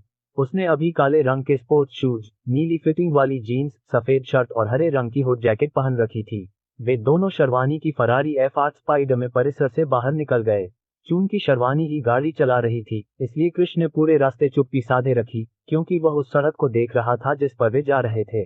क्या तुम्हें ये जानने की उत्सुकता नहीं है कि मैं इस समय कहाँ जा रहा हूँ? वाहन के अंदर लगभग 10 मिनट की खामोशी के बाद शर्वानी ने उन दोनों के बीच बातचीत शुरू की। कृष कुछ पल के लिए अवाक रह गया। शर्वानी उससे क्या करने की उम्मीद कर रही थी? क्या उसे उससे पूछना चाहिए था कि वह कहाँ जा रही है? शर्वानी के व्यक्तित्व के अनुसार कृष को पूरा यकीन था कि अगर वह हर बार उससे पूछेगा कि वह कहाँ जा रही है, तो वह निश्चित रूप से चिढ़ जाएगी। शर्वानी को काफी समय तक देखने के बाद कृष इसी निष्कर्ष पर पहुंचा था। इसके अलावा वह एक अधीनस्थ था, और इसलिए क्या उसे अपने बॉस से यह पूछना चाहिए था कि वह कहाँ जा रही है? कृष को देखते हुए, जो जवाब देना नहीं जानता था, शर्वानी ने अपनी जीभ चटकाई। फिर उसने कहा, तुम बहुत बोरिंग हो। तुम्हें काफी उत्सुक होना चाहिए, मुझसे पूछना चाहिए कि मैं कहाँ जा रही हूँ। फिर मैं इस बारे में दुखी हो जाऊंगी और हम एक दूसरे से बातचीत जारी रख सकते हैं। कृष कुछ हैरान हुए बिना नहीं रह सका। आखिर यह महिला क्या सोच रही थी? उसे तो बस परेशानी पसंद है। ये स्पष्ट था कि अगर उसने उससे पूछा होता कि वे कहाँ जा रहे हैं, तो वह भड़क जाती। फिर भी वह अभी भी उससे पूछने की उम्मीद कर रही थी। अंत में कृष चुप ही रह गया। वह किसी भी अनावश्यक परेशानी में नहीं पड़ना चाहता था, इसलिए उसके लिए इस समय शर्वानी से बात न करना ही बेहतर था, खासकर ये देखते हुए कि वह किसी ऐसे व्यक्ति की तलाश में थी जिसके लिए वह परेशानी खड़ी करने वाली थी। इस बारे में सोचते हुए क्या ऐसा हो सकता है कि शर्वानी पूरी तरह से ऊब गई थी और इसी वजह से उसने किसी ऐसे व्यक्ति की तलाश में बाहर जाने का फैसला किया जिसके लिए वह परेशानी खड़ी करने जा रही थी। अंकित ने जो कहा था उसके बारे में सोचते हुए ये स्पष्ट था कि इस महिला को परेशानी खड़ी करना पसंद था। कृष्ण ने तुरंत फैसला किया कि अगर शर्वानी जो परेशानी पैदा करने जा रही है उसका असर पूरे परिवार पर पड़ने वाला है तो वह उसे रोकने का हर संभव प्रयास करेगा। आखिरकार अंकित ने उससे पहले ही ऐसा करने के लिए कहा था। कृष ये देखकर भौंचक्का रह गया कि फरारी उस इलाके से गुजर रही थी जिससे वह अच्छी तरह वाकिफ था। ऐसा लग रहा था कि शर्वानी उस इलाके में कुछ करना चाहती थी जहां कृष पहले भी गया था। किरण के यहाँ नौकरी करने से पहले कृष इस गली में घूम चुका था, इस कारण वह इस इलाके के रास्तों से अच्छी तरह वाकिफ था। इसलिए जब उसने देखा कि शर्वानी किसी तरह शहर के इस हिस्से में आ गई है तो वह भौहें सिकुड़े बिना नहीं रह सका। फिर भी उत्सुक होने के बावजूद उसने यह नहीं पूछा कि वह यहाँ क्या करने आई है। वह इस दौरान चुप रहा, साथ ही वह तुरंत सतर्क हो गया। शहर के इस हिस्से में कुख्यात बदमाश पाए जा सकते थे, इसलिए ये पता लगाना असामान्य नहीं था कि बदमाशों का एक समूह अचानक शर्वानी पर हमला करने का फैसला करेगा। अंत में फरारी एक क्लब के सामने रुकी और जिस क्षण कृष्ण ने क्लब का नाम देखा वह अपने दिल में चिल्लाए बिना नहीं रह सका। ये वही क्लब था जिसमें वह काम करता था। इससे पहले कि वह प्रस्ताव को अस्वीकार कर देता, एक निश्चित युवा मास्टर ने उस पर अचानक हमला किया। ये कहा जा सकता है कि यही वह समय था जब उसे सबसे ज्यादा तकलीफ हुई थी।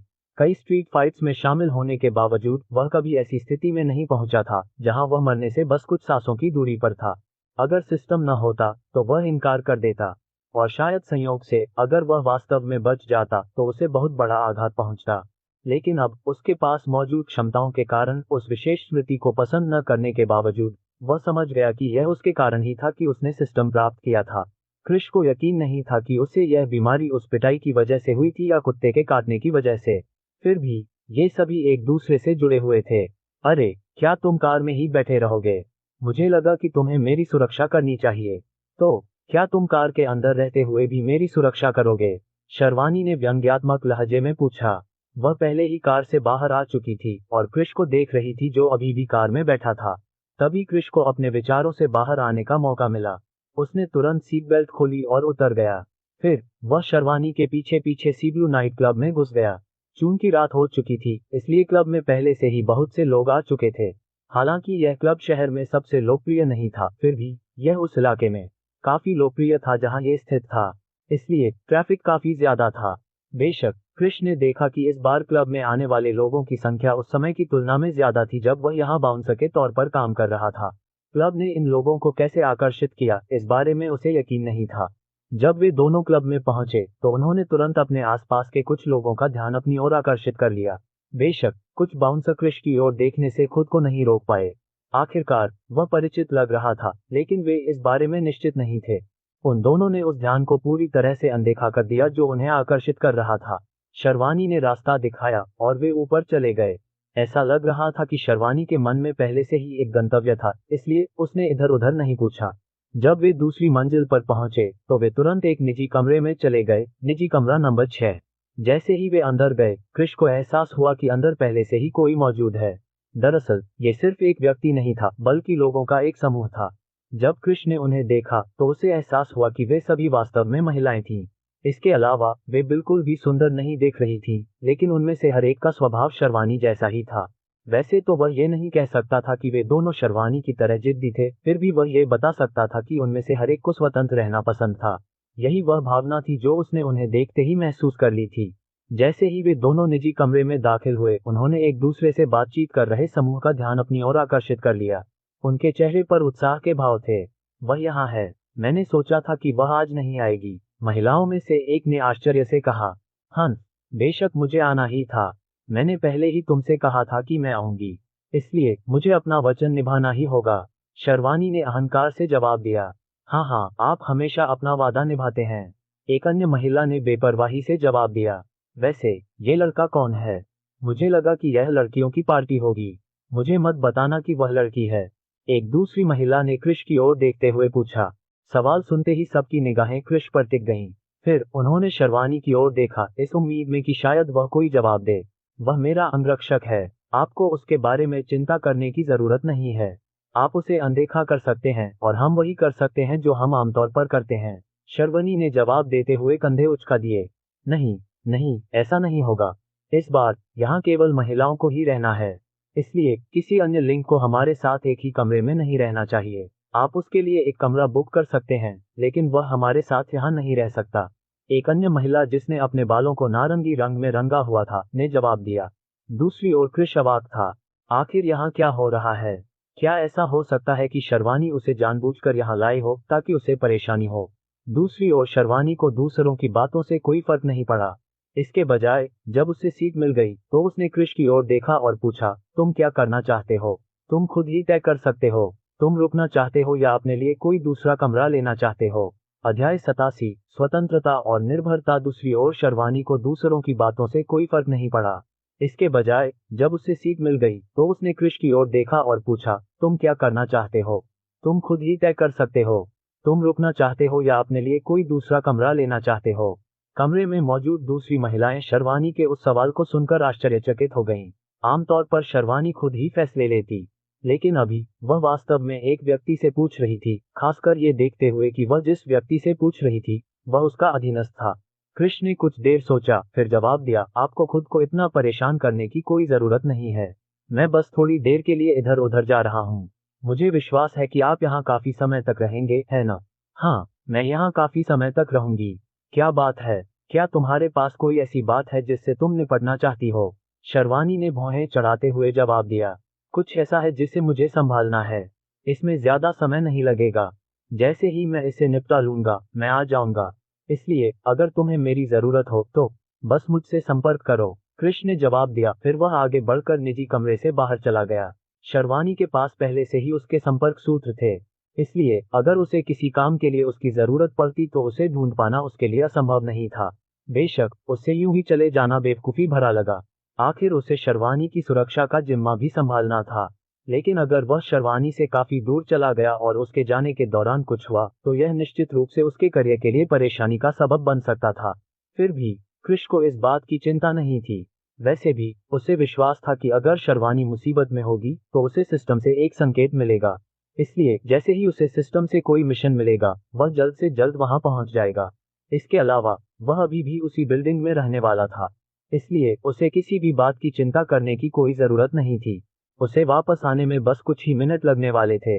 सबसे अच्छी बात यह थी कि सिस्टम हमेशा उन्हें मिशन की अनुमति देता था, खतरा आने से पहले ही। इसलिए उन्हें आमतौर पर तैयारी करने के लिए पर्याप्त समय मिल जाता था। शर्वानी ने जब देखा कि कृष चला गया है तो उसने कुछ नहीं कहा। फिर भी उसके आसपास की अन्य महिलाओं के बारे में ऐसा नहीं कहा जा सकता था। कमरे के अंदर कुल मिलाकर शर्वानी सहित 6 महिलाएं थीं। ये तो नई बात है। मैंने कभी नहीं सोचा था कि तुम वाकई इस तरह बदल जाओगे।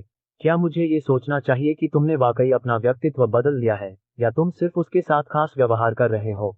बालों को पोनीटेल में बांधे एक महिला ने चेहरे पर चालाकी भरी मुस्कान के साथ पूछा। ये सही है शर्वानी, तुम हमें क्यों नहीं बताती कि तुम दोनों के बीच क्या चल रहा है? क्या ऐसा हो सकता है कि तुम्हें अपना दूसरा आधा हिस्सा मिल गया है? एक और महिला ने भी कहा। आप लोग क्या पूछ रहे हैं? ये तो स्पष्ट है कि शर्वानी को अपना आदर्श साथी मिल चुका है, लेकिन फिर भी मैं उसके पास मौजूद क्षमताओं के बारे में जानने के लिए उत्सुक हूँ। हरे रंग की पोशाक पहने एक महिला ने बीच में ही बात की। उसका परीक्षण करने से पहले उसे हमें उसकी क्षमताएं बता देनी चाहिए। जहां तक मुझे याद है शर्वानी ने हमें बताया था कि वह केवल उसी आदमी के साथ संबंध बनाएगी जो उससे अधिक शक्तिशाली हो। क्या ये हो सकता है कि यह आदमी उससे अधिक शक्तिशाली हो? ये वास्तव में मामला हो सकता है। ये पहली बार है कि मैंने शर्वानी को किसी को अपने अंगरक्षक के रूप में पेश करते हुए देखा है। ये स्पष्ट है कि यह व्यक्ति शर्वानी के अंगरक्षक के रूप में काम करने के लिए काफी योग्य है। हाँ, अन्यथा शर्वानी की क्षमताओं के साथ उसके लिए खुद की रक्षा करना असंभव नहीं है। इसके अलावा यदि कोई व्यक्ति शर्वानी से कमजोर है तो वे उसकी रक्षा की उम्मीद कैसे कर सकते हैं? शर्वानी अपने दिल में गुस्से को उमड़ने से नहीं रोक पाए। लड़कियों का ये समूह स्पष्ट रूप से उसे चिढ़ा रहा था। उसके चेहरे पर पहले से ही नसें उभर आई थी क्योंकि वह उस समूह को घूर रही थी जो अभी भी उत्साह से ऐसी धारणाएं बना रहा था जो बिल्कुल भी वैध नहीं थी। अब बकवास बंद करो, शर्वनी इसे और बर्दाश्त न कर पाने के कारण चिल्लाई। निजी कमरा जो पहले लड़कियों के आपस में चर्चा करने से अस्त व्यस्त था, अचानक एक पल के लिए खामोशी छा गई। ये कहा जा सकता है कि यहाँ मौजूद हर महिला शर्वनी से डरती थी। ये सच हो सकता है कि वे सभी स्वतंत्र महिलाएं थीं, लेकिन इसका मतलब यह नहीं था कि उनमें शर्वनी जैसी लड़ाकू क्षमताएं थीं। वास्तव में शर्वानी के अलावा केवल एक महिला ही थी जिसके पास युद्ध क्षमता थी। बाकी के लिए वे समूह का हिस्सा होने का एकमात्र कारण केवल इसलिए था क्योंकि वे स्वतंत्र थे। वे अपने परिवारों पर निर्भर नहीं थे, बल्कि वे जिस उद्योग से जुड़े थे उसमें अपना नाम बनाने में सफल रहे। संक्षेप में कहें तो उनमें से हर एक ने कहीं न कहीं निवेश किया हुआ था और किसी न किसी व्यवसाय से जुड़े हुए थे। यही उनकी आय का स्रोत था। उन्होंने जो समूह बनाया था वह सहायता के लिए था। चूंकि वे महिलाएं थीं, इसलिए ये स्पष्ट था कि उन्हें लगभग हर जगह समस्याओं का सामना करना पड़ेगा। इसलिए उन्होंने सहायता के लिए समूह बनाया। अगर कहीं मांसपेशियों की जरूरत पड़ती तो शर्वानी और दूसरी महिला को बुलाया जाता, और अगर किसी और को किसी ऐसी चीज से निपटने में परेशानी होती जो किसी और व्यक्ति से जुड़ी होती जिसे कोई दूसरा व्यक्ति संभाल सकता था, तो उस व्यक्ति से तुरंत संपर्क किया जाता। दरअसल उनके बीच सहयोग के अलावा ये भी कहा जा सकता है कि वे काफी अच्छे दोस्त थे। इसलिए जब वे एक दूसरे की मदद कर रहे थे तो वे पूरे दिल से कर रहे थे। जब समूह ने आखिरकार बकवास करना बंद कर दिया तो शर्वानी ने उनकी ओर देखा और कहा, वह मेरा अंगरक्षक है। वैसे भी उससे संबंधित कोई भी व्यवसाय आपको इतना चिंतित नहीं करता है, इसलिए आप मेरे और उसके बीच के रिश्ते के बारे में यहाँ बकवास करना बंद कर सकते हैं। बाकी महिलाएं शर्वानी को चिढ़ाना जारी रखना चाहती थीं, लेकिन उसके हाव भाव देखकर उन्हें पता चल गया कि अगर उन्होंने ऐसा किया तो वे बड़ी मुसीबत में पड़ जाएंगी। इसलिए उन्होंने चुप रहने और मामले को शांत करने का फैसला किया। बेशक कमरे में चुप्पी ज्यादा देर तक नहीं रही। इसके बजाय थोड़ी देर बाद हरे रंग की पोशाक वाली महिला ने बोलना शुरू किया। दोस्तों, मैं हाल ही में एक छोटी सी समस्या में फंस गई हूँ। एक कंपनी है जो मेरे साथ प्रतिस्पर्धा कर रही है। हाल ही में हमारे बीच हुई झड़पों में मैं उन्हें कई बार हरा चुकी हूँ, महिला ने कहा। समूह को असमंजस में डाले बिना उसने आगे कहा, इस समय तक सब कुछ बहुत अच्छा चल रहा था, लेकिन हाल ही में अचानक सब कुछ बदल गया। ऐसा लगता है कि दूसरे पक्ष ने रणनीति बदलने का फैसला कर लिया है। व्यवसाय में मेरे साथ प्रतिस्पर्धा करने के बजाय उन्होंने मुझे व्यक्तिगत रूप से निशाना बनाना शुरू कर दिया है। इसके अलावा वे कभी कभी कुछ बदमाशों को मेरे पास भेजते हैं और कंपनी में मेरे लिए परेशानी खड़ी करते हैं, जिससे व्यवसाय में बाधा उत्पन्न होती है। इस बिंदु पर पहुंचकर उसने शर्वानी की ओर देखा और कहा, तुम उनकी देखभाल करने में मेरी मदद करने के बारे में क्या सोचते हो? वे आमतौर पर चीजें इस तरह से गुप्त रूप से करते हैं कि मेरे लिए उनके खिलाफ कोई सबूत ढूंढ पाना बेहद मुश्किल है। इसलिए पुलिस को बुलाना बेकार है। हंस, अगर यह सिर्फ गुंडों का समूह है तो इसमें कोई समस्या नहीं है। मैं इसे संभाल सकता हूँ। तुम मुझे बता सकते हो कि वे किस दिन वहाँ हैं और मैं तुरंत उनसे निपटने के लिए आ जाऊंगा। लेकिन तुम्हें यह सुनिश्चित करना होगा कि यह इसी सप्ताह के भीतर हो, अन्यथा मेरे लिए यहाँ आना थोड़ा मुश्किल हो जाएगा। मेरे पिताजी निश्चित रूप से मुझे भविष्य में इतनी बार बाहर जाने की अनुमति नहीं देंगे। शर्वानी ने अपनी आवाज में स्पष्ट अहंकार के साथ जवाब दिया। हरे रंग की पोशाक वाली महिला खुशी से मुस्कुराई। हालांकि उसे पहले से ही उम्मीद थी कि शर्वानी उसकी मदद करने वाली है, लेकिन दूसरे पक्ष की सहमति सुनकर वह निश्चित रूप से खुश थी। अरे शर्वानी, क्या ऐसा हो सकता है कि तुम्हें घर में ही रहना पड़े? ये तो बिल्कुल असामान्य बात है, चोटीदार महिला ने उत्सुकता से पूछा। यह मेरे परिवार के लिए बस एक छोटी सी परेशानी है, फिर भी यह मुझसे बहुत ज्यादा संबंधित नहीं है। इसलिए जब वे इस परेशानी से निपट लेंगे तो वे आखिरकार मुझे आज़ादी से घूमने की अनुमति देंगे। फिर भी इस एक हफ्ते के भीतर मैं पूरी तरह आज़ाद हो जाऊंगा। इसलिए अगर आपको कोई ऐसी समस्या है जिसके लिए कुछ मांसपेशियों की जरूरत है तो बस मुझे बताएं। शर्वानी ने असहाय आह भरते हुए जवाब दिया। यह अच्छी बात है। वैसे मेरी तरफ से मुझे वास्तव में ऐसी कोई समस्या नहीं है जिसके लिए शारीरिक क्षमता की आवश्यकता हो, इसलिए आपको इसके बारे में ज्यादा चिंता करने की जरूरत नहीं है। आप लोगों के बारे में क्या? पोनीटेल वाली महिला ने जवाब दिया। फिर उसने कमरे में मौजूद बाकी महिलाओं की ओर देखते हुए पूछा। अन्य लोगों ने भी कहा कि हरे रंग की पोशाक वाली महिला के अलावा उन्हें कोई समस्या नहीं हुई। शर्वानी को थोड़ी निराशा हुई। उसे हमेशा ऐसे मौकों का इंतजार रहता था जब उसकी जरूरत पड़ती, लेकिन अब चूंकि वहां सिर्फ एक ही व्यक्ति था, इसलिए उसे ऐसा करना ही था। इसके बाद समूह आगे बढ़ा और एक दूसरे से बातें की, जबकि कभी कभी वे शराब पीते और उन्हें परोसा गया खाना खाते।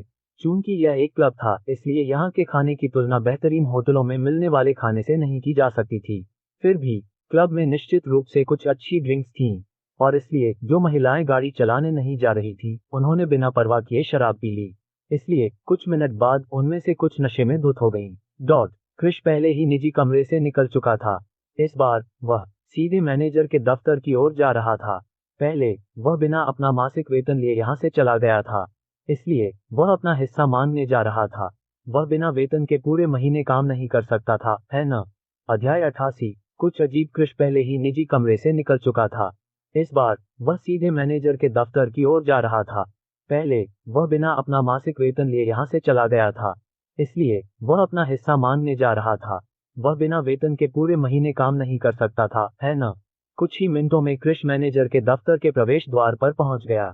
उस समय प्रवेश द्वार पर दो लोग थे जो क्लब के इस हिस्से में सुरक्षा के प्रभारी थे। जब उन्होंने कृष को आते देखा तो उन्हें लगा कि वह थोड़ा परिचित है, लेकिन उन्होंने इस बारे में ज्यादा नहीं सोचा। इसके बजाय उनमें से एक ने आगे बढ़कर पूछा, क्या मैं जान सकता हूं कि तुम यहाँ किस लिए आए हो? मैं मैनेजर से मिलने आया हूँ। मुझे उनसे कुछ बात करनी है। कृष ने बेपरवाही से जवाब दिया। उसे इस बात पर आश्चर्य नहीं हुआ कि वे दोनों उसे पहचान नहीं पाए। वैसे भी वह हमेशा क्लब के बाहर प्रवेश द्वार पर काम करता था, इसलिए उसके लिए अंदर काम करने वालों के साथ कम से कम बातचीत करना सामान्य बात थी। दरअसल वे पहले भी कई बार मिल चुके थे, लेकिन तब भी उनके बीच बातचीत उतनी गहरी नहीं थी। कुछ अनौपचारिक बातचीत के अलावा उनके बीच चर्चा करने के लिए ज्यादा कुछ नहीं था। कृष की बातें सुनने के बाद उन दोनों ने उसकी ओर देखा। ऐसा लग रहा था जैसे वे यह आंकलन करने की कोशिश कर रहे थे कि वह जो कह रहा है वह सच है या नहीं। वैसे भी क्लब में यह सामान्य बात थी कि कोई न कोई ऐसा व्यक्ति जरूर आता था जो परेशानी खड़ी कर सकता था, लेकिन निश्चित रूप से ये पता लगाना असंभव नहीं था कि कोई ऐसा व्यक्ति था जो वास्तव में क्लब के प्रबंधक के साथ व्यवसाय पर चर्चा करना चाहता था। इसलिए वे फिलहाल निश्चित नहीं थे कि कृष ने जो कहा था उसके बारे में वह वास्तव में गंभीर था या नहीं। जिस तरह से उसने कपड़े पहने थे उसे देखकर लग रहा था कि वह काफी शालीन कपड़े पहने हुए था। किसी भी मामले में वे अनुमान लगा सकते थे कि उसने जो कपड़े पहने थे उनकी कीमत निश्चित रूप से कुछ $1000 थी। आप मैनेजर के साथ किस तरह के व्यवसाय पर चर्चा करना चाहेंगे? अगर यह ऐसा कुछ है जिसे कोई और व्यक्ति संभाल सकता है तो हम आपको उनके पास भेज देंगे। बाउंसर ने कुछ देर सोचने के बाद कहा, ओह, ये तो बस एक छोटी सी बात है। मैं यहाँ अपना भुगतान देखने आया हूँ। भले ही मैंने यहाँ काम करते हुए पूरा महीना पूरा नहीं किया, फिर भी मुझे अपना भुगतान मिलना चाहिए, है न? कृष ने अपना सिर बाईं ओर झुकाते हुए जवाब दिया। ये सुनते ही दोनों बाउंसर तुरंत भौंचक्के रह गए। यह आदमी यहाँ पैसे मांगने आया था। वह किस तरह के पैसे मांगने आया था? इसके अलावा यह आदमी दावा कर रहा था कि वह यहाँ लगभग 1 महीने से काम कर रहा था और उसे पैसे नहीं मिले थे। अगर तुम यहाँ परेशानी खड़ी करने आए हो तो मैं तुम्हें सलाह दूंगा कि तुम अभी चले जाओ। आज हमारे पास एक खास मेहमान है जिसकी देखभाल मैनेजर कर रहा है, इसलिए मुझे उम्मीद है कि तुम कोई अनावश्यक परेशानी खड़ी नहीं करोगे। अन्यथा हमारे पास तुम्हें क्लब से बाहर निकालने के अलावा कोई विकल्प नहीं होगा। बाउंसर ने अपने चेहरे पर ठंडे भाव के साथ कहा। चूंकि उन्हें यकीन नहीं था कि कृष यहाँ परेशानी खड़ी करने आया है या नहीं, इसलिए वे तुरंत कोई निर्णय नहीं ले सकते थे। इसलिए उनके लिए बेहतर यही था कि वे पहले चेतावनी दे दें। अगर कृष परेशानी खड़ी करने की कोशिश करता तो वे उसे आसानी से संभाल सकते थे। MBL_AMP_R अनन्य सामग्रीज के अलावा यह अच्छी बात थी कि मैनेजर इस समय एक महत्वपूर्ण अतिथि से निपट रहा था, इसलिए भले ही वे कृष का ख्याल रखते हों, मैनेजर उन्हें दोष नहीं देगा। आखिरकार वे क्लब की मदद कर रहे थे, ये देखते हुए कि वे ये सुनिश्चित कर रहे थे कि जिस अतिथि की देखभाल की जा रही थी उसे कोई परेशानी न हो। कृष के चेहरे पर कोई बदलाव नहीं आया। वह बस थोड़ा मुस्कुराया और बोला, ठीक है, मैं यहाँ परेशानी खड़ी करने नहीं आया हूँ। मैं यहाँ क्यों आया हूँ इसका कारण मैं पहले ही बता चुका हूँ। जब तक मुझे मेरा वेतन मिलता रहेगा मैं तुरंत यहाँ से चला जाऊंगा और अपना काम खुद करूंगा। कृष से बात कर रहा बाउंसर जवाब देने ही वाला था कि अचानक दूसरे ने उसे पीछे खींच लिया। फिर उसने कृष की तरफ देखा और पूछा, क्या तुम इस बारे में निश्चित हो? मेरा विश्वास करो जब मैं कहता हूँ, अगर हमें पता चला कि तुम यहाँ सिर्फ परेशानी खड़ी करने आए हो तो तुम्हारे लिए अच्छा समय नहीं होगा। कृष ने सिर हिलाया और कहा, आप क्लब के कर्मचारियों से जुड़े लोगों से स्टाफ रजिस्टर के बारे में पूछकर आसानी से पुष्टि कर सकते हैं। आपको मेरा नाम वहां मिलेगा। तुम्हारा नाम क्या है? बाउंसर ने उत्सुकता से पूछा। उसे पता चल गया था कि कृष काफी गंभीर था और ऐसा लग रहा था कि वह यहीं काम कर रहा था। किसी भी स्थिति में शहर के शीर्ष क्लबों की तुलना में क्लब थोड़ा छोटा होने के बावजूद ये काफी बड़ा था और क्लब में कर्मचारियों की संख्या भी काफी बड़ी थी, इसलिए उसके लिए क्लब में काम करने वाले हर व्यक्ति को जानना असंभव था। इसके अलावा वह वर्तमान में क्लब के प्रबंधक के कार्यालय की रखवाली के लिए तैनात था, इसलिए क्लब के अन्य कर्मचारियों के साथ उसका संपर्क बहुत कम था। मेरा नाम कृष मूर है। मैं क्लब के प्रवेश द्वार पर बाउंसर के रूप में काम कर रहा था, कृष ने जवाब दिया। नाम सुनते ही और कृष की भूमिका सुनते ही दोनों के चेहरे के भाव बदल गए। कुछ समय पहले ही उन्होंने सुना था कि क्लब में आए किसी व्यक्ति ने बाउंसर की पिटाई कर दी थी। शुरू में तो वे ये सुनकर भड़क गए थे। हालांकि उनके और पिटने वाले बाउंसर के बीच कोई खास रिश्ता नहीं था, लेकिन फिर भी वे सहकर्मी थे, इसलिए उन्हें एक दूसरे का ख्याल रखना था। लेकिन जैसे ही उन्हें पता चला कि बाउंसर को किसने पीटा था, उन्होंने तुरंत अपना इरादा बदल दिया। उस व्यक्ति की पृष्ठभूमि ऐसी नहीं थी जिसके बारे में उनके जैसे लोग कुछ बता सकें, इसलिए अपनी नाराजगी के बावजूद उनके पास चुप रहने के अलावा कोई विकल्प नहीं था। इसके अलावा जिस तरह से मैनेजर दूसरे पक्ष के साथ व्यवहार कर रहा था, उससे ये स्पष्ट था कि अगर वे दूसरे बाउंसर के लिए खड़े होने की कोशिश करते तो उन्हें अपनी नौकरी से हाथ धोना पड़ सकता था, और इससे भी बदतर, वे भी उस बाउंसर जैसी ही स्थिति में फंस सकते थे जिसकी पिटाई की गई थी। उसने क्रिश को ध्यान से देखने की कोशिश की, लेकिन जितनी बार भी उसने उसे देखा, उसे क्रिश पर कोई चोट नहीं दिखी। ऐसा लग रहा था जैसे इस लड़के को हाल ही में कोई चोट नहीं लगी हो। इस समय वह ये संदेह करने से खुद को नहीं रोक पाया कि क्रिश कोई ऐसा व्यक्ति है जिसे पीटा गया है। शायद वह कोई ऐसा व्यक्ति था जिसने नौकरी छोड़ने का फैसला किया था, या उसे नौकरी से निकाल दिया गया था। फिर भी उसे पहले पुष्टि करनी थी। इसके तुरंत बाद बाउंसर ने वॉकी टॉकी निकाली और क्लब के स्टाफ को संभालने वाले लोगों से संपर्क किया। अरे नाथन, क्या आप क्रिश नाम के किसी व्यक्ति को जानते हैं? बाउंसर ने तत्काल पूछा। क्रिश, मुझे पुष्टि करने दो। वॉकी टॉकी के दूसरी तरफ से एक पुरुष की आवाज आई। फिर दूसरी तरफ से जवाब आने से पहले कुछ पल के लिए चुप्पी छा गई। ओह हाँ, क्रिश नाम का कोई व्यक्ति था। वह क्लब के प्रवेश द्वार पर बाउंसर के रूप में काम कर रहा था, लेकिन कुछ दिन पहले, मुझे लगता है शुक्रवार को, उसकी पिटाई हुई थी। उसके बाद कोई नहीं जानता कि वह कहाँ गया। कोई समस्या है क्या? बाउंसर को यह सुनकर तुरंत राहत मिली कि क्रिश क्लब के स्टाफ का हिस्सा है, इसलिए उसने हल्के से जवाब दिया, वह अभी यहीं है। वह भुगतान मांगने के लिए मैनेजर से मिलने आया था, लेकिन मैनेजर अभी व्यस्त है, इसलिए मुझे विश्वास है कि आप इसे संभाल सकते हैं, है ना? वह वहाँ है। क्या तुम गंभीर हो? मुझे पूरा यकीन है कि उसे जो चोटें लगी हैं, उसके कारण उसका अभी यहाँ आना असंभव है। क्या तुम उसे किसी और के लिए भूल गए हो? नाथन ने उलझन में पूछा। जवाब सुनकर बाउंसर भी थोड़ा हैरान रह गया। क्या क्रिश को पीटा गया था? वह उस दिन वहाँ नहीं था। फिर भी उसने अफवाहें सुनी थी कि क्रिश को कितनी बुरी तरह पीटा गया था। अफवाहों के अनुसार क्रिश को लगी चोटें कई महीनों तक ठीक नहीं होंगी। इसके अलावा ठीक होने के बाद भी वह अपंग रहेगा। चिकित्सा व्यय निश्चित रूप से कुछ ऐसा नहीं था जिसे क्रिश, एक साधारण बाउंसर, वहन कर सके। भले ही मेडिकल बिल किसी और ने चुकाए हों, लेकिन उसके लिए कुछ ही दिनों में ठीक हो पाना असंभव था। तो क्या ऐसा हो सकता है कि यहाँ कुछ गड़बड़ थी? बाउंसर ने क्रिश को संदेह भरी नजरों से देखा। उसने जितनी बार भी क्रिश को देखा, उसे इस बात का कोई संकेत नहीं मिला कि यह लड़का हाल ही में घायल हुआ है। उसने आंखें मूंद लीं। वह क्रिश से और सवाल पूछना चाहता था, लेकिन उसने ऐसा न करने का फैसला किया। इसके बजाय उसने नाथन को जवाब दिया और कहा, ठीक है, मैं उसे भेज रहा हूँ। वह काफी अजीब है। जब तुम उसे देखोगे तो समझ जाओगे। इसके तुरंत बाद बाउंसर ने उनके बीच बातचीत बंद कर दी। दूसरी ओर नाथन पूरी तरह से भ्रमित था। उसे समझ में नहीं आ रहा था कि क्रिश में क्या अजीब बात है। क्या ये हो सकता है कि यह लड़का अपने शरीर पर कई पट्टियां बांध कर आया था? हालांकि वह उत्सुक था, फिर भी उसने धैर्य रखने का फैसला किया। वैसे भी बाउंसर ने कहा था कि वह क्रिश को भेज रहा है, इसलिए वह देख सकेगा कि यह आदमी कितना अजीब है। दूसरी ओर बाउंसर ने क्रिश की ओर देखा और कहा, जैसा कि मैंने तुम्हें पहले बताया था, मैनेजर इस समय किसी महत्वपूर्ण काम से निपट रहा है, इसलिए उसके लिए तुमसे संबंधित मामलों को संभालना असंभव है। फिर भी तुम्हें नाथन को जानना चाहिए, है ना? तो बस उसके पास जाओ और वह तुम्हारे लिए सब कुछ सुलझा देगा। ठीक है, क्रिश ने जवाब दिया। वैसे भी वह यहाँ परेशानी खड़ी करने नहीं आया था, वह बस अपना भुगतान मांगने आया था। इसलिए अगर कोई और था जो इस मामले को संभालने वाला था, तो उसे मैनेजर की तलाश में समय बर्बाद करने की कोई जरूरत नहीं थी।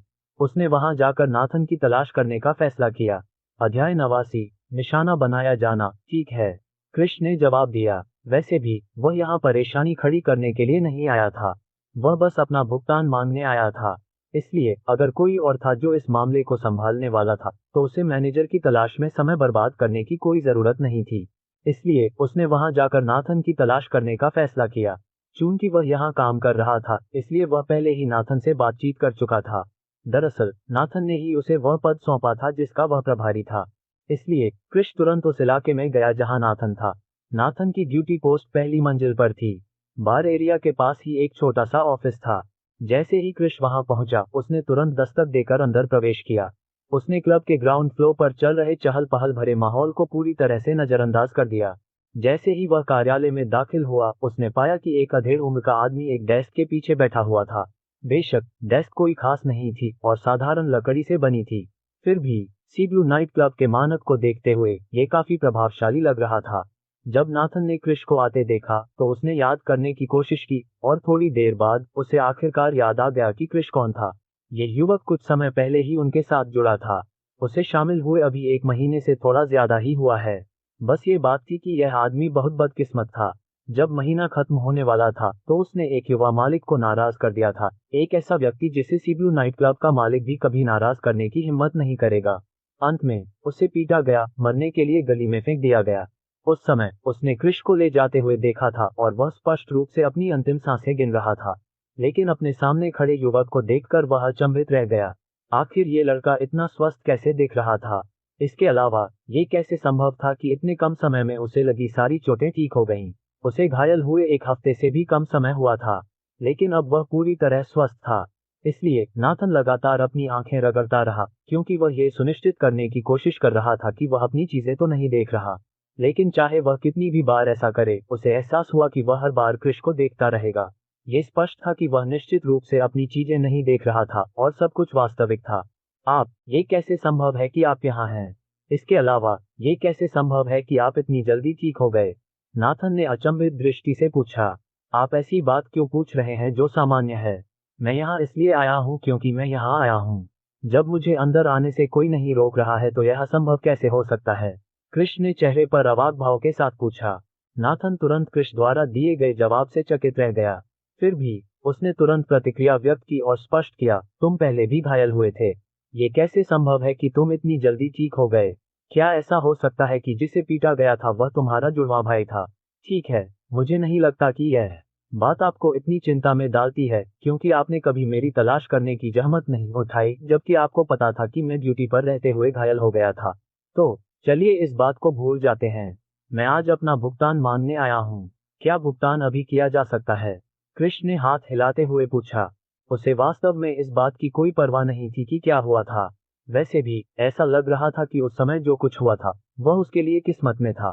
आखिरकार दुखों के बावजूद उसने वह हासिल कर लिया था जो कोई भी आसानी से हासिल नहीं कर सकता था, अगर वास्तव में किसी के लिए इसे हासिल करना संभव होता। इसलिए वह उस मामले को आगे नहीं बढ़ाना चाहता था। अभी उसका सिर्फ एक ही इरादा था और वह था अपना वेतन मांगना। इसलिए वह बात को घुमाना नहीं चाहता था और तुरंत मुद्दे पर आ गया। दूसरी ओर नाथन ने जो सुना उससे वह पूरी तरह से नाखुश था। ये स्पष्ट था कि क्रिश उसे कोई सम्मान नहीं दे रहा था। इसके अलावा ये समझे बिना कि क्रिश जादुई तरीके से अपनी चोटों से कैसे ठीक हो गया, फिर भी वह यहाँ था। इसके अलावा ये स्पष्ट था कि यह लड़का अपनी तनख्वाह मांगने आया था। लेकिन जब उसने उस व्यक्ति के बारे में सोचा जिसे कृष्ण ने नाराज किया था, तो उसने तुरंत योजना बना ली। चेहरे पर एक शैतानी मुस्कान के साथ उसने असहाय भाव से अपने हाथ फैलाते हुए कहा, आप खुद ही समझते हैं कि आपने ड्यूटी पर पूरा महीना पूरा नहीं किया। क्लब की नीति के अनुसार जो लोग पूरे महीने काम नहीं करते हैं उन्हें तब तक वेतन नहीं मिलेगा जब तक कि वे महीना पूरा न कर लें, तब तक उन्हें उस विशेष महीने का वेतन नहीं मिलेगा। कृष्ण ने नाथन की तरफ देखा। नाथन के चेहरे पर मुस्कान देखकर कृष को तुरंत समझ आ गया कि यह आदमी बस उसके लिए मुश्किलें खड़ी करने की कोशिश कर रहा है। वैसे भी जब वह इस क्लब में शामिल होने आया था तब उसे ऐसी किसी नीति के बारे में नहीं बताया गया था। ये स्पष्ट था कि यह आदमी सिर्फ बातें बना रहा था। इसलिए कृष ने अपने चेहरे पर एक ठंडे भाव के साथ उसे देखा और कहा, क्या मैं देख सकता हूँ कि नीति कहाँ लिखी गई थी? मुझे याद है कि हमने जिस समझौते पर हस्ताक्षर किए थे उसमें ऐसी कोई नीति नहीं थी। क्या ये हो सकता है कि इसे हाल ही में जोड़ा गया हो? और अगर इसे हाल ही में जोड़ा गया है तो यह निश्चित रूप से मेरे लिए लागू नहीं है।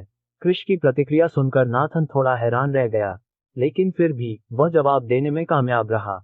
वह काफी तेज दिमाग वाला था, इसलिए वह कुछ ही सेकंड में जवाब देने में सक्षम था। क्या आपने कभी अलिखित नियमों के बारे में सुना है? अब इस क्लब में हमारे पास अलिखित नीति है। मुझे विश्वास है कि आप जानते हैं कि कुछ ऐसी बातें हैं जो इस क्लब में कभी नहीं कही गई हैं, लेकिन फिर भी हर कोई उनका पालन करता है ना? नाथन ने चेहरे पर मुस्कान के साथ पूछा। ठीक है, आप इसके लिए मुझे दोष नहीं दे सकते। आखिरकार अगर मुझे कुछ पता ही नहीं है तो मुझे नहीं लगता कि मैं उसका पालन करूंगा, है ना? भले ही ये लिखा हुआ ना हो, मुझे बताया जाना चाहिए। मैं समझता हूँ कि यह अलिखित नीति है, लेकिन फिर भी यह अलिखित नहीं है। कृष्ण ने सरलता से कंधे उचकाकर जवाब दिया। नाथन ये सुनकर अवाक रह गया। ऐसा लगा कि उसने गलत शब्द बोल दिया है। अनकहा कहने की जगह उसने अनलिखित कह दिया था। यह एक गलती थी, लेकिन चूंकि वह पहले ही यह कह चुका था, इसलिए उसके लिए इसे बदलना असंभव था। आखिरकार अगर वह ऐसा करता तो क्रिश आसानी से समझ सकता था कि वह सिर्फ बातें कर रहा था। नाथन का क्रिश को कुछ भी देने का कोई इरादा नहीं था। आखिरकार इस समय क्रिश को क्लब के एक बहुत ही महत्वपूर्ण क्लाइंट का दुश्मन माना जा रहा था। वैसे भी क्लब का मालिक भी दूसरे पक्ष को नाराज करने की हिम्मत नहीं कर सकता था। इस समय उसे पूरा यकीन था कि अगर दूसरे पक्ष को पता चल जाए कि उसने क्रिश के लिए मुश्किलें खड़ी कर दी हैं, तो उसे पुरस्कृत किया जाएगा। इसलिए चाहे कुछ भी हो, उसे यह सुनिश्चित करना था कि क्रिश को तकलीफें झेलनी पड़ें। तभी उसे क्लब में अपनी स्थिति में पदोन्नति मिल सकती थी। ये सोचते हुए अचानक उसकी आंखों में एक निर्दयी चमक चमक उठी। उसने क्रिश की ओर देखा और ठंडी मुस्कान दी। नाथन ने कहा, चाहे नियम अलिखित हो या अघोषित, इससे कोई फर्क नहीं पड़ता। किसी भी मामले में आपको ये समझना होगा कि आपको उस महीने का वेतन नहीं मिलने वाला है जिस महीने आप यहाँ काम कर रहे थे। आखिरकार आपने पूरा एक महीना काम नहीं किया। इस बार उसने अपनी मंशा छिपाने की बिल्कुल भी कोशिश नहीं की। उसने क्रिश को उदासीनता से देखा और साथ ही वह क्रिश के खिलाफ अपना रुख भी जाहिर कर रहा था। क्रिश को पहले से ही इस बात की उम्मीद थी जब नाथन ने कुछ बेवकूफ़ी भरे सवाल पूछने शुरू किए। अलिखित और अलिखित नियमों के बारे में बकवास उसे यह बताने के लिए पहले से ही पर्याप्त थी कि यह आदमी सिर्फ परेशानी पैदा कर रहा है। ठीक है, मैं तुम्हें एक मौका देने जा रहा हूँ। बेहतर होगा कि तुम मुझे पैसे दो, नहीं तो मैं तुम्हारे इस क्लब के लिए परेशानी खड़ी कर दूंगा। क्रिश ने जवाब दिया, नाथन के डर की परवाह किए बिना जो उसे देख रहा था। नाथन ने क्रिश की ओर देखते हुए अपनी आंखें झपकाईं। जिस समय क्रिश यहाँ नौकरी मांगने आया था उस समय वह बहुत दयनीय लग रहा था। इस आदमी को यह दावा करने की हिम्मत कहाँ से मिली कि वह सी ब्लू नाइट क्लब के लिए मुसीबत खड़ी कर सकता है। हे, क्या ऐसा है? मैं देखना चाहता हूँ कि तुम क्लब के लिए किस तरह से परेशानी खड़ी करोगे। लेकिन कोई बात नहीं, तुम्हें यह पता होना चाहिए कि तुम्हें यहाँ एक भी डॉलर नहीं मिलने वाला है। नाथन ने अपने चेहरे पर एक मजेदार भाव के साथ जवाब दिया।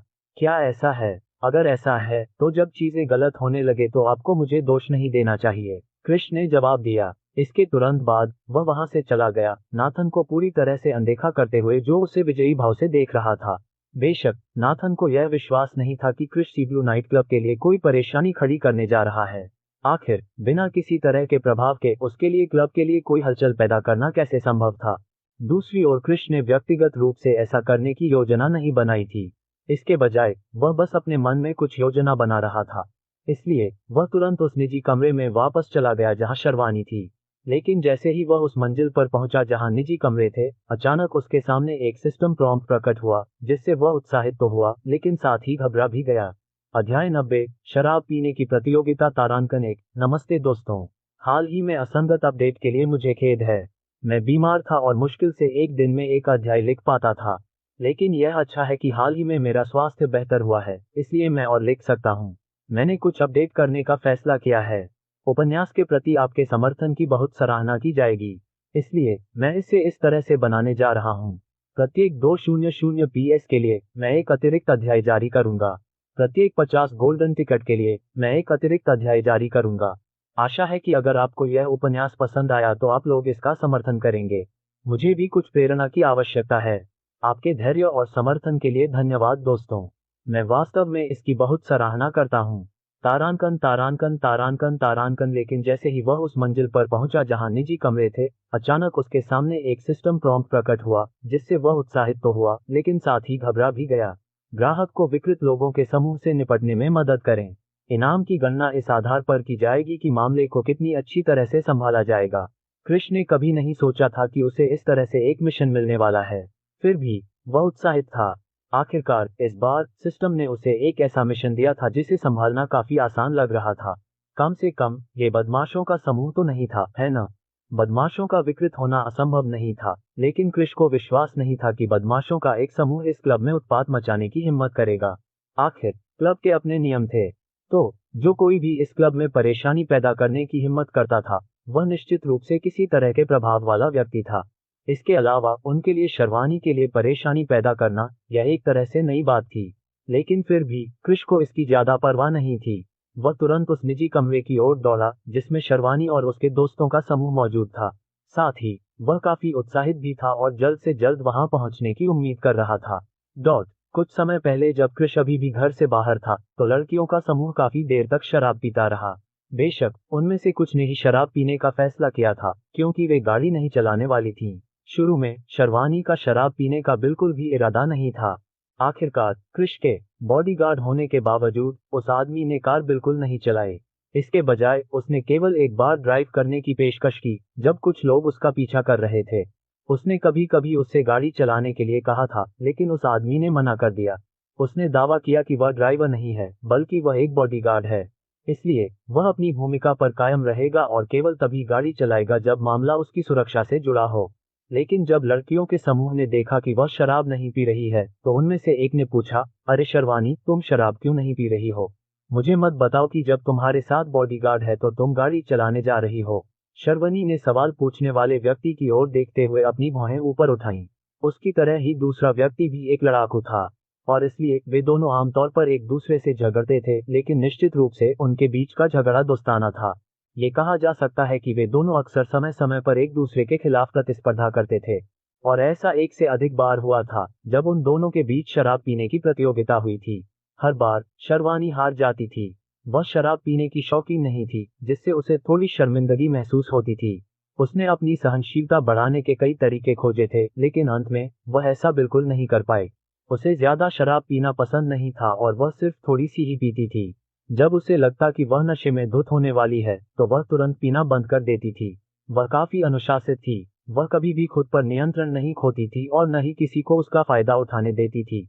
भले ही मेरे पास एक अंगरक्षक है, लेकिन आपको ये समझना होगा कि वह ड्राइवर नहीं है।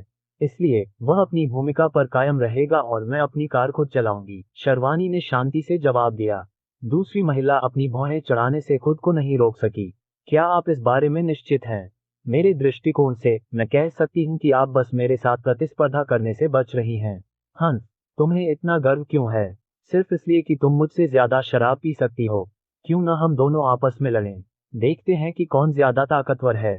शर्वनी ने जवाब दिया और खड़ी होकर लड़ाई के लिए तैयार हो गई। दूसरी महिला ने तुरंत अपनी गर्दन सिकोड़ ली।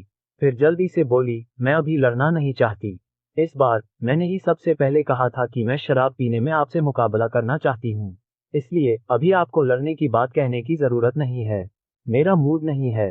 टस्क, क्या काया है? बस इतना कह दे कि तू मुझसे लड़ने से डरता है, वरना तू पीछे क्यों हटता? शर्वनी ने जवाब में जीभ चटकाए। अगर तुम्हें लगता है कि तुम काया नहीं हो, तो इस बार तुम मेरे खिलाफ प्रतिस्पर्धा करने क्यों नहीं आती?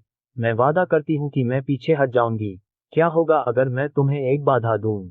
मैं क्लब में मौजूद सबसे तेज ड्रिंक लाऊंगी, जबकि तुम वो ड्रिंक लोगी जो मेरी तुलना में थोड़ी तेज होगी। तुम क्या सोचती हो? महिला ने चेहरे पर उत्तेजक मुस्कान के साथ प्रस्ताव रखा। दूसरी ओर शर्वानी को लगा कि यह महिला उसके स्वाभिमान को चुनौती दे रही है। उसे बाधा देकर उसका क्या मतलब था? भले ही उसे पता था कि वह दूसरी पार्टी से हारने वाली है, लेकिन वह निश्चित रूप से दूसरी पार्टी के खिलाफ प्रतिस्पर्धा नहीं करने वाली थी जब दूसरा व्यक्ति नुकसान में था। आखिर अगर वह जीत भी जाती तो उसे किस बात पर गर्व होता? अगर वे किसी मेले के मैदान में प्रतिस्पर्धा करते और वह जीत जाती, तो वह निश्चित रूप से इस बात से उत्साहित होती। बेशक उकसावे ने काम किया। वह मेले के मैदान में दूसरे पक्ष के साथ प्रतिस्पर्धा करना चाहता था, लेकिन फिर भी उसने गाड़ी चलाने के बारे में सोचा और वह संकोच करने से खुद को रोक नहीं पाए। बेशक जब उसने इस बार शराब न पीने का निर्णय लिया तो ये सिर्फ इसलिए था क्योंकि वह गाड़ी चलाने जा रही थी, लेकिन दूसरे पक्ष ने सोचा कि वह बस उन दोनों के बीच प्रतिस्पर्धा से बचने की कोशिश कर रही थी। शर्वानी ने इस बारे में बहुत सोचा, फिर आखिरकार उसने फैसला किया। वैसे भी क्रिश को उसकी सुरक्षा करनी थी, इसलिए जब उसे पता चलेगा कि उसने शराब पी रखी है, तो वह निश्चित रूप से गाड़ी चलाएगा। बेशक वह खुद को नशे में नहीं होने देगी, लेकिन किसी भी मामले में जब तक वह शराब पीती रहेगी, वह निर्धारित यातायात नियमों के अनुसार गाड़ी चलाने की स्थिति में नहीं होगी। आंखों में चमक के साथ उसने दूसरे पक्ष की ओर देखा और कहा, चूंकि तुम प्रतिस्पर्धा करना चाहते हो, तो चलो ऐसा करते हैं। मैं तुम्हें दिखाऊंगी कि मैं कभी भी प्रतिस्पर्धा से नहीं डरती। लेकिन हाँ, तुम्हें चिंता करने की जरूरत नहीं है। हम एक मेले के मैदान में प्रतिस्पर्धा करने जा रहे हैं। ये सुनकर दूसरी महिला तुरंत उत्साहित हो गई। उसने कभी नहीं सोचा था कि शर्वनी मान जाएगी। आमतौर पर शर्वनी को कुछ करने के लिए उकसाना काफी मुश्किल होता है। जब तक वह वास्तव में ऐसा करना नहीं चाहती, तब तक उसे ऐसा करने के लिए मजबूर करना असंभव था। इस बार वह बस कोशिश कर रही थी। उसने कभी उम्मीद नहीं की थी कि शर्वानी सहमत हो जाएगी।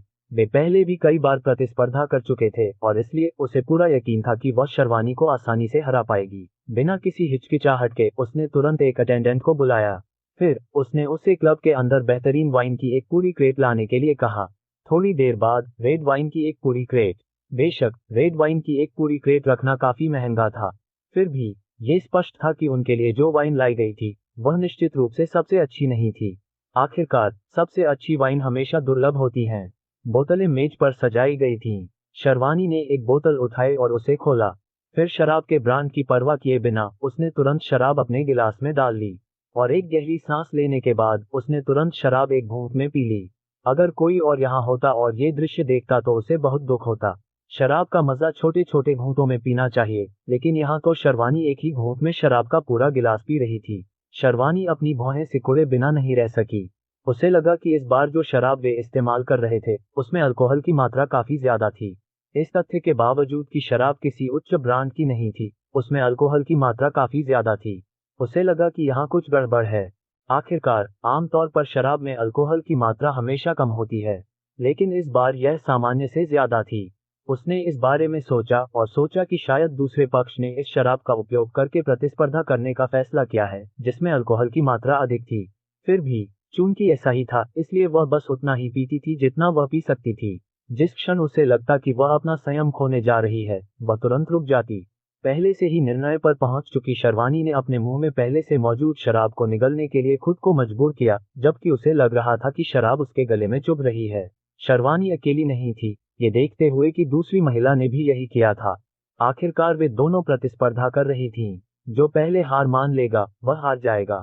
बेशक एक व्यक्ति शराब की एक बोतल पर कितना समय बिता सकता है, इसकी एक समय सीमा थी। दूसरी महिला को भी लगा कि शराब की मात्रा उन पेय पदार्थों की तुलना में काफी अधिक थी जो वे हमेशा पीते रहे हैं। आखिरकार यह पहली बार नहीं था कि वे इस क्लब में आए थे। हालांकि वे हर बार अलग अलग ब्रांड पीते थे, फिर भी शराब की मात्रा हमेशा एक जैसी ही होती थी। फिर भी ये सोचकर कि यह एक अच्छा मौका है, उसने वैसे भी जारी रखने का फैसला किया। आखिरकार उच्च शराब सामग्री के साथ ये स्पष्ट था कि शर्वानी बस कुछ ही क्षणों में हार मान लेगी। कमरे में मौजूद दूसरी महिलाएं एक दूसरे के साथ प्रतिस्पर्धा करने के मजे में शामिल नहीं हुईं। इसके बजाय बाकी महिलाएं शांत रहीं, जबकि जो लोग शराब पी रहे थे वे अपने अपने पे पीते रहे और जो पे उनके लिए लाया गया था उसे छुआ तक नहीं। शर्वानी ने अभी एक बोतल पी ही थी कि अचानक उसे चक्कर आने लगा। उसे हल्का हल्का चक्कर आने लगा और वह अपनी भौहें सिकुड़ने से खुद को नहीं रोक पाए। क्या ऐसा हो सकता है कि मैंने इस वाइन में अल्कोहल की मात्रा को कम करके आंका है? शर्वनी खुद से सवाल करने से खुद को नहीं रोक पाए।